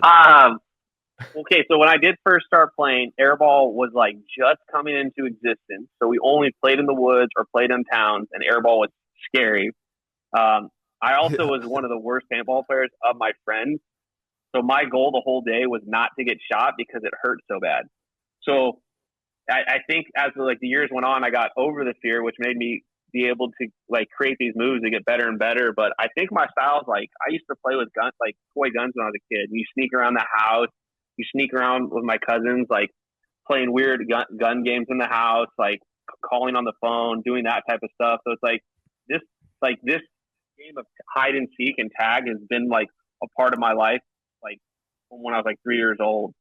So, now like nowadays, I think a lot of guys just come and play like speedball and they want to be really good at speedball, but it's like your best bet is to go play in the woods, go play 10 mans, go play any course you can play because you're going to learn something, Even when I was on Impact, I feel like I'd go play. It's already bad for sure. You can get one that's like, sorry guys, I found it and that was the only way I could add it in. Sorry, keep going, Raney, but I got the clip. I was just saying that like there was a few years on Impact where I'd go play these 10 mans, right? And like I'd come back from those 10 mans and I would have a different mentality of how to play the game. Like in 10 mans, when you want to bunker someone, you have to go so far to go stab someone out, and you have to do so much work. And I remember coming back, I think the next event was like 2017 Chicago, and it was a wall. And I remember I was like, dude, this is easy. I just got to go bunker the guy on the other side of the wall. And I was like, the last one I had to crawl through the bushes with spears and snakes and spiders and stuff in there. And I'm like, I just got to go 2 feet. And I remember I bunkered so many people that event. So it's like, I think it's one of those things where if you're trying to get better, play every format. Don't be like, I'm too good to play big games. Like, dude, You're playing 300 on 300. Like with me and Tyler, it's like, I can't do it alone. Tyler and I can't do it alone. We need all 40 dudes to charge up the sideline. So like, you literally have to stop playing and be like, yo, let's go. And it's like, it's going to create this type of teamwork that you're not going to get playing 5-on-5 because most of the time you can just muscle someone by yourself. Mm-hmm. That's so true, man. Okay. All right. We ready? Here we go. Got one of those for the YouTube. Year. It was bad. Yeah, damn. Shout out. Hey, we got George Jocelyn, Georgie, little George from the Bean in the house. Georgie boy. I feel like this thing's about to fall over, though. Hold up a sec. You better fix the tree, man. STK Iron. Pat G in the house. Oh, my God. No. I knew it. Oh, my God. I knew it. I told you guys. I knew it. Oh, my God. Flip it. Got major issues. Lord help me. Bro, you need to put this on the gram immediately. It's on some social media, but yeah, we need to put it on the PTG thing. How funny is that, Raney? I look back and I noticed, I was like, dude, it is leaning It is leaning. Like I go over there and like barely touched it and it fell right over. Dude, we have so much Star? fun. What's that? The ornaments of the star? Anything break? Dude, one ornament broke and it's my little paintball guy. Oh man, yeah, I have a paintball ornament. The tip of his barrel broke, so now it just looks like he has a two-tone barrel, which isn't so bad, but you know, it could have been worse. Dude. Oh, that's funny.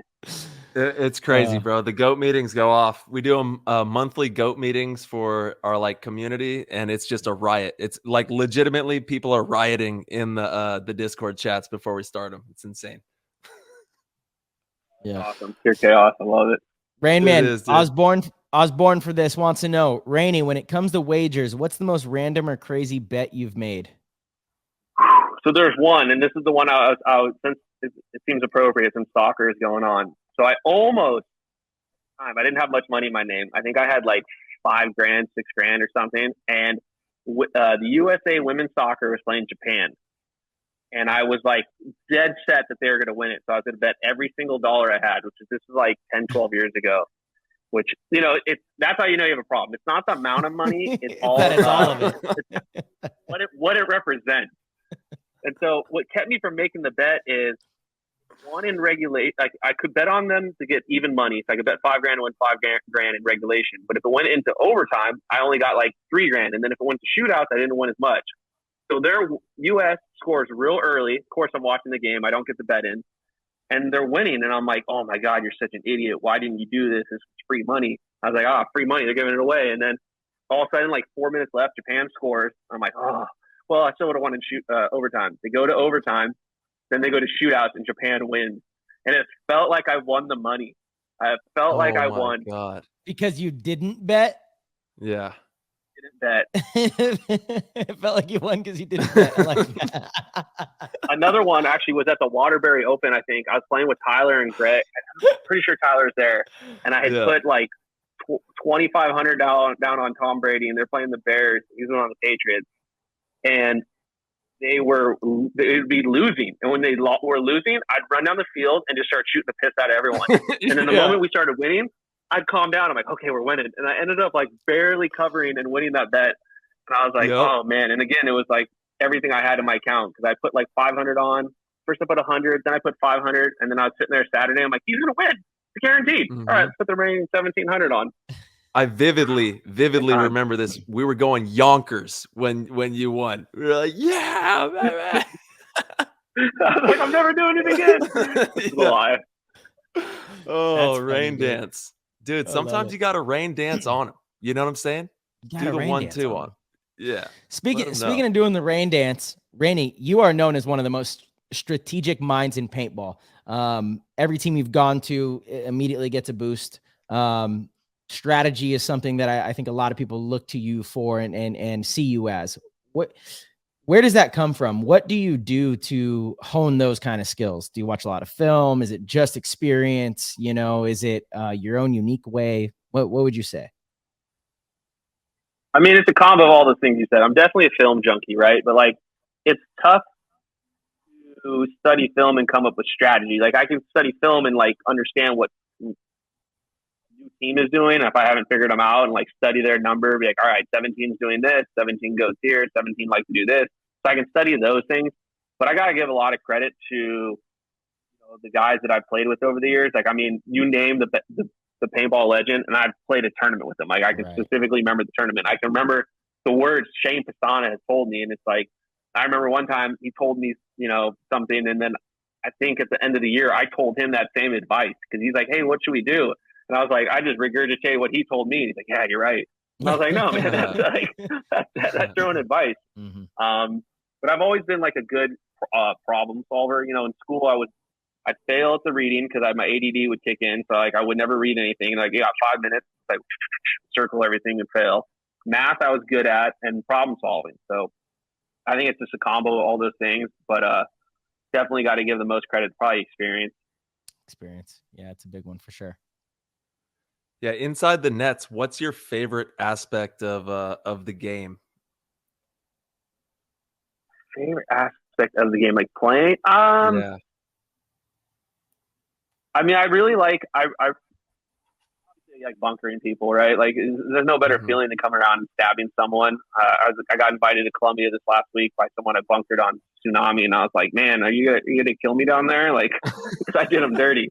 And it wasn't like I mentally went to go do it, but it's like you're coming around, your adrenaline's going, you're going slow, and then you just see it, and you're like, oh, and then you shoot them. And then, like, getting this high off shooting somebody, and if you shoot them more, like, you know, you're doing something more messed up. So it's like you increase the high. So it's like, I don't know, sometimes even bonus balling someone. Like, I was listening to, I watched this Nolan Ryan documentary, and he talked about his reasoning for throwing the high heat, you know, throwing the heat inside. He's like, sometimes you just got to control the game. Sometimes you can control the game that way. What do you mean throwing the heat inside? I don't know who Nolan Ryan is. Nolan Ryan is the best pitcher to ever play the game. He played till he's 45. Okay. He never won the Cy Young Award, but he holds the like strikeouts. He holds perfect games, no hitters. Like, he holds all these records, and no one will ever break it simply because, like, somebody has, like, to throw too many innings, they pull them out. People pitch till they're 37. Right.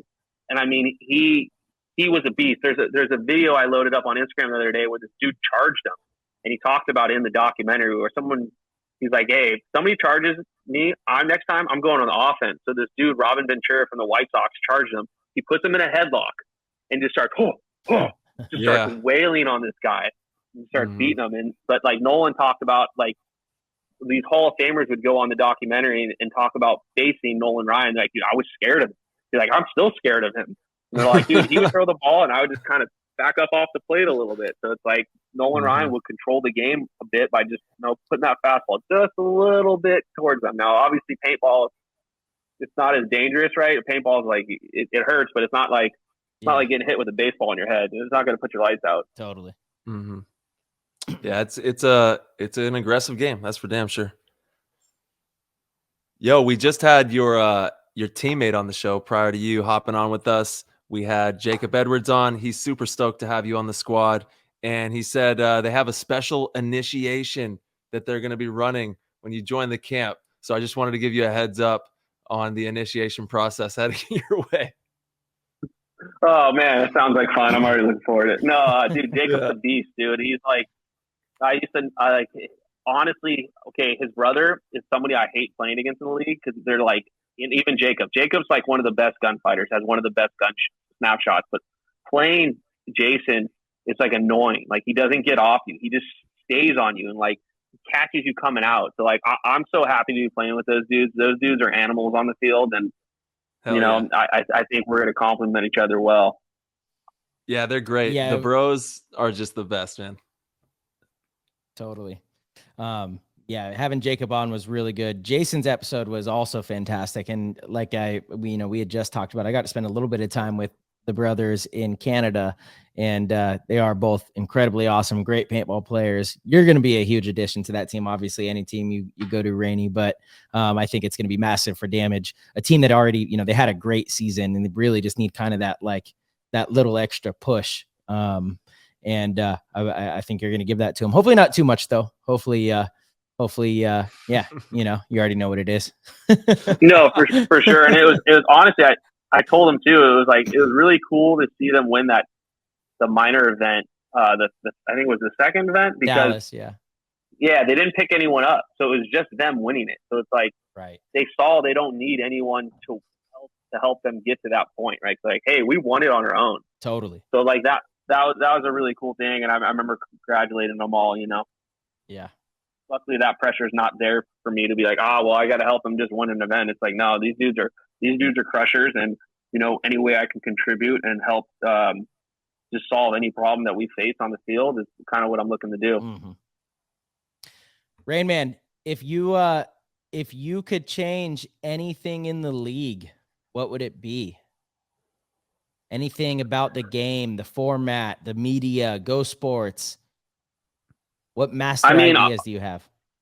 I don't have any crazy. I mean, there's some crazy ideas where you could have cameras in players' things. If Tyler and I both had a camera and you had a camera, Marcelo, the close encounters would be awesome. I think the technology is getting cheap enough where we could plug into that, where Maddie's like, oh, we can type, hey, let's watch this replay of Raney and Tyler running at each other, right? Having that camera footage would be awesome rather than just a far distant highlight. But that would also play into the other thing I think we would change is the split deck format, which you're a big advocate for, because then it's like we can do like a 10-second commercial, right? All right, let's cut to a commercial, and somebody can pay $500 or $1,000 for the World Cup finals, and then now all of a sudden that gave ourselves time for us to break down that highlights video and the audio, right? Now we get the audio off Marcelo talking in the pit. Hey, this guy did this. Like, what is he saying? And then all of a sudden it cuts to Raney saying this.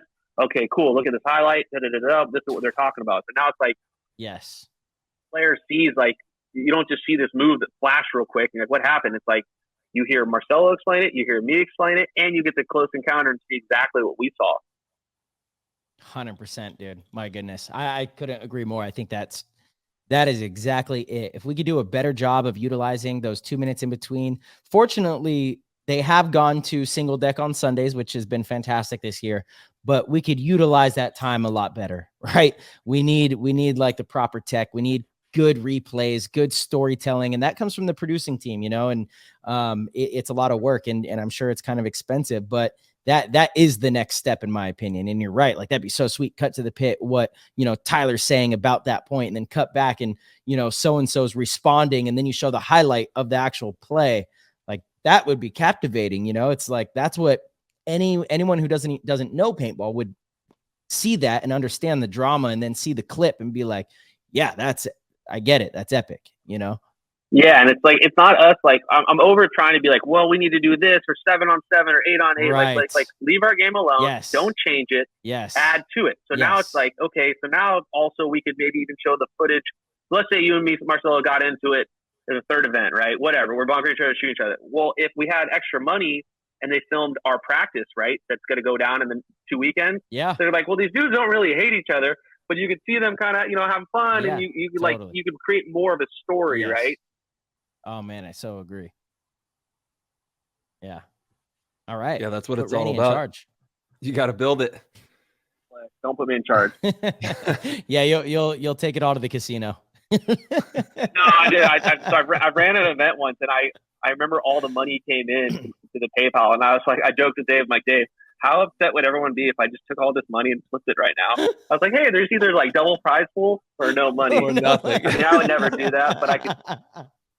People in tournaments have run off with money. I'm like, because that thought pops up, but it's like, for 15 grand, 20 grand, thought pops up. I'm never ruining my name for that small amount of money. It's not worth it. Double like up, 100 baby. grand, 200 grand though. All right. No, I'm talking like 500 grand, $1 million. Jesus. He's out. Fire Festival. Damn. Yeah. Yo, your jersey number. Let the people know your jersey number. Is there any significance to your jersey number running around out there? Be on the lookout for Raney running around on the field for Tampa. 9 at the time. I just came back into, so I always liked 3, and then I always had 33 in baseball because some kid took 3, and I ended up hitting the ball back and knocked his teeth out. He's on my all-star team, which is funny. Oh boy.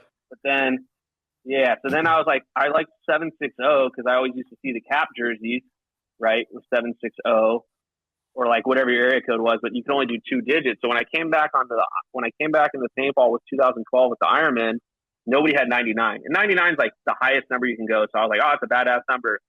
And Skinny Kevin's like, well, technically that's my number as the coach. And I was like, oh, come on. He's like, well, you practice the day and see how it goes. And luckily that day went well, and Skinny blessed me with the number 99. That's tight. Yeah, Skinny. And Skinny was one of the dudes I always looked up to. I didn't look up to a lot of people, but I always liked his style, right? I mean, he's skinny, I'm skinny. He always had like cool swag, so I was always kind of like, all right, so I respect that. Yeah, dude, he's a legend in the game for sure. Rain Man, if you could give up and coming players one piece of advice on how to make it to the pro ranks, or how to carve out a special place as a pro, what do they need to do as players? Tough. I mean, I always say this, enjoy the process, right? Like for me, that's what it was.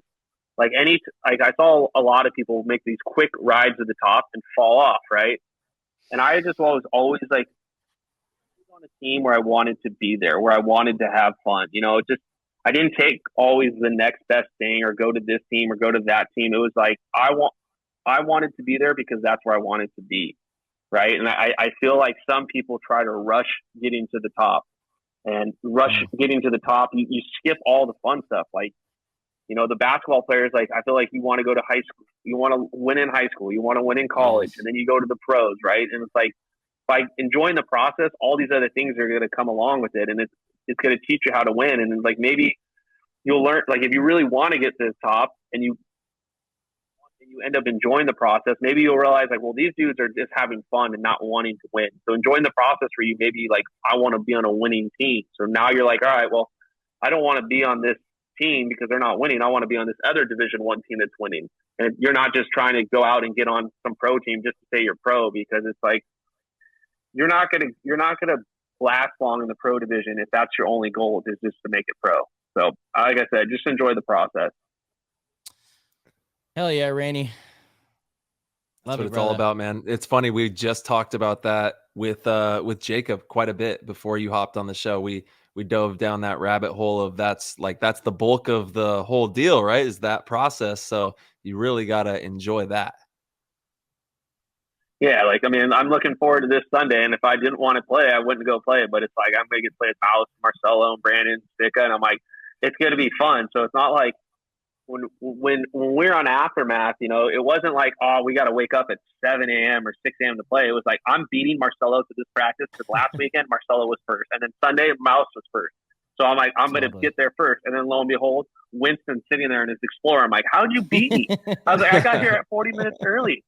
You know, so it's like, people look like, yeah, you tell kids these days, like, wake up at 7 a.m., 6 a.m., and it was like, and I'm like, I was one of those kids that, like, dude, my friends would call me up to go do something, and I wouldn't wake up. But for paintball, like, I loved it so much and I enjoyed it so much that it wasn't a chore. It wasn't an annoyance. It was like, dude, I would be excited to wake up. And even still to this day, like, Saturday night when I'm going to bed, I'm like, it takes me a minute to go to sleep, and then I'm waking up like, is it morning? Is it morning? Is it morning? And it's like 6 a.m. and I'm up.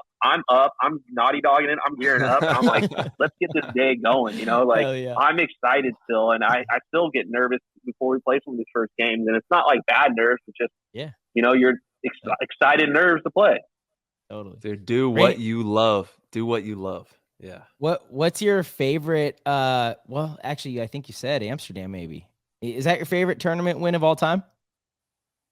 Yeah, you know, like, I mean, the Aftermath one is really special because that one ended up on Fox. That one ended up on TV.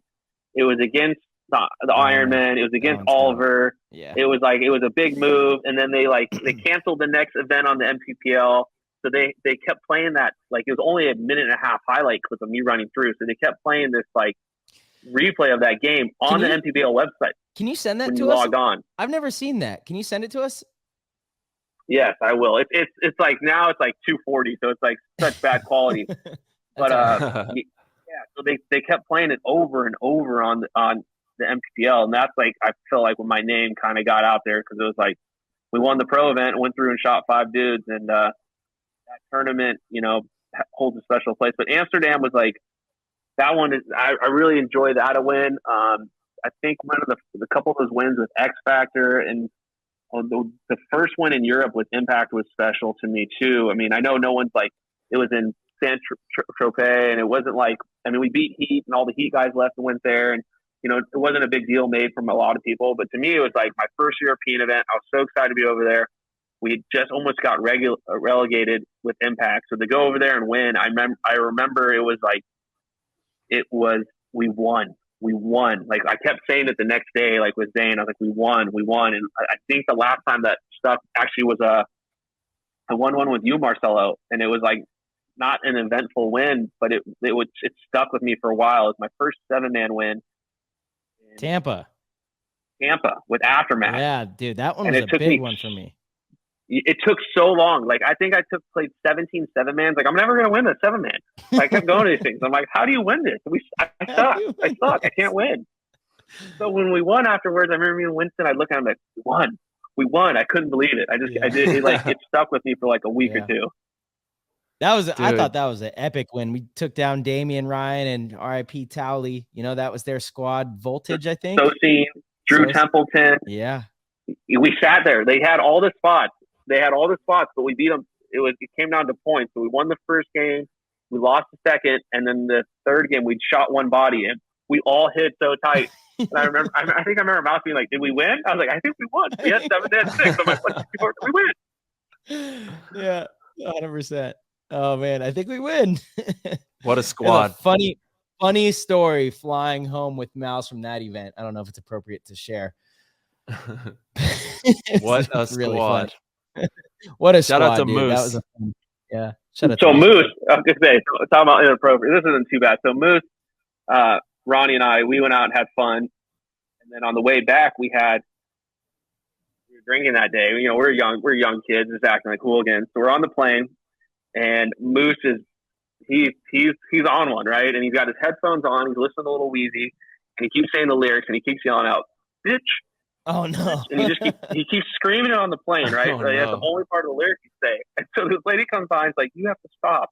And then she go away, and he just say it immediately. And I'm like, "Oh my Lord!" And then he'd be like, "Can I get a drink?" And the lady's like, and he was 21, and she's like, "No, you can't."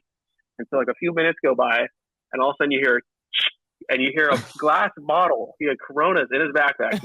I think this like somehow he got this in, and I'm like, "What?" He's like, "Cut me off." And he goes back to drinking and singing. And I'm like, "Oh my God." Oh, Moose. Shout out to Moose. Naughty boy. Shout out to Moose. Yeah. Dude, Oh, I love that's him so funny, much. dude. Love him so much. Oh Yeah. man, Rain Dance, you're a legend, dude. Thank you for gracing us here on PTG World. We appreciate your time, and we can't wait to see you stunt this season, dude. Keep having fun out there, and you guys enjoy yourself. Happy holidays. What are you doing for the holidays, dude? I don't know. I just saw that Mammoth got a bunch of snow. Like they literally Yeah. got a bunch of snow. So I'm thinking like I want to buy the Icon Pass, but I haven't done that. I don't know if this is the year. So I usually REI has like 3-day passes, and so I'll try to go down there, get a 3-day pass. Dude, didn't snowboard. REI go out of business? That Don't break my way. heart like that. No. I mean, I'm pretty sure REI went out of business. Are you Googling Mammoth right was now? like When my this happened? backyard. I'm looking. This breaks my heart. When did they go out of business? Like 6 months ago. I think the one in Carlsbad was having like this massive sale of everything. Breaking my heart. Devastating. Oh, shit. Well, Maybe. you got to go to Mammoth now. Mammoth is insane. Such a crazy park. Well, either way, I'm still going. Yeah. Rest in peace, REI. I should have used that Jeez. dividends card they gave me. Damn. Damn, dude, they got me to sign up for a year membership, and I was like, I'm never gonna use this again. And then they went out of business like shortly after. I was Got like, you, dude. Oh, Thanks, guys. Got him. Oh. Yeah. Rain Man, dude, again, pleasure. Thank you so much for coming on and finally rocking with us a little bit. Yeah. Obviously, Finally, you guys finally let me on the show. Thank you. Yeah. Yeah. Okay. You got a seat here anytime, dude. We're just gonna start prank calling you when we're live. Yeah, That for might be our sure. next move. I like it. Yeah. Rainey, you have All a right, great Rainey. holiday season, brother, and stay safe. Much love, bro. Well, thanks for having me. Peace. Peace. We bagged him. We got him on the show. Woo! Let's go, PTG. Oh, let's Rain go. Dude, what a banger tonight. We're pushing 3 hours Yeah. right now. This is 3 hours and 2 minutes. Going the Woo! distance. Going the distance. That was a hell of a show. Yes, Man, sir. Ty, I love you, brother. That was a Love good you one. too, bud. Yeah, we got a lot of fun stuff happening in December. We've Yes. got an insane giveaway going on Oh, in God. PTG World Oh, with my the God. Discord, and the GOAT Yep. meeting is going to be crazy. We're giving away a shocker amp. We're giving away tons of stuff. Hormesis, jerseys, Tons of you name it. hormesis, jerseys, paintball guns, HK, goggles, all of it. everything. We got And everything. shout out to the new show sponsor, hkarmy.com. Thank to them. You see the icon up there in the corner, show sponsor. Boom. Shout Yes, out to sir. all the show sponsors. We got Lone Wolf Paintball. Yeah, Yes. Lone Wolf. Look at Let's those go. guys. Lone Wolf. Oh, yeah. Let's go. Talk to Joe today. Joe's the man. Love He those is. guys. Yep. Transfuse. We got the Transcend up here. Yep. Epic. This stuff is amazing. Absolutely love Transcend. Nootropics. Yes. Get it going. Nootropics. And we are just grateful Yeah. for all of you tuning in. You know, we're going to keep the good times rolling. March, crushing it on the DJ board over there. And we appreciate you. We salute you. Dude, And, we evolved. I hope all the listeners, I don't know if you realized it, but we were able to share a video which we haven't been able to do before. So if you guys are on YouTube, welcome to the new platform we're using. It's only going to get better. We have a way to make the video quality better too. Don't worry. Next week it'll be great. Yes, sir. But we're rocking and rolling, guys. We are making moves. We are upgrading. Upgrade the whole deal. Excuse me. Let them upgrade know. the whole deal. All right, everybody. Thank you guys so much. And we'll see you soon. See you on the next one. Yep. Yeah. Peace. All right, everybody. Thank you guys so much for tuning in and rocking with us. We really hope you loved the episode. If you guys would like to get access to the Discord, you see that the Discord is a big part of our show. They get to ask, great questions. The guests answer them. It makes the show so much better. We're appreciative for everybody that's in the Discord, all the GOATs, all the teammates, anybody that's in there at all. Thank you guys so much for the love, the support, and everything you do for PTG. If you guys would like access, head over to ptgpaintball.com, click the Patreon link, sign up at any level, and get access to the Discord. If you become a GOAT, we have a private GOAT meeting once a month where it's just all the GOATs, Tyler and myself. We interact, we hang out, and we answer any questions you guys want, and we give away a ton of stuff. This month coming up, we are giving away a shocker, multiple pairs of goggles. I think we have JT ProFlex goggles. We've got some push goggles. We have tons of Hormesis stuff. We have Dynasty and Houston Heat jerseys we're giving away, bunch of gift cards. It's the holiday season. It's December. It's almost Christmas. We are giving it all away. So make sure to sign up, become a GOAT as soon as possible. Do not miss the next GOAT meeting. It's going to be epic. All right, everybody. As always, you already know we will see you very soon.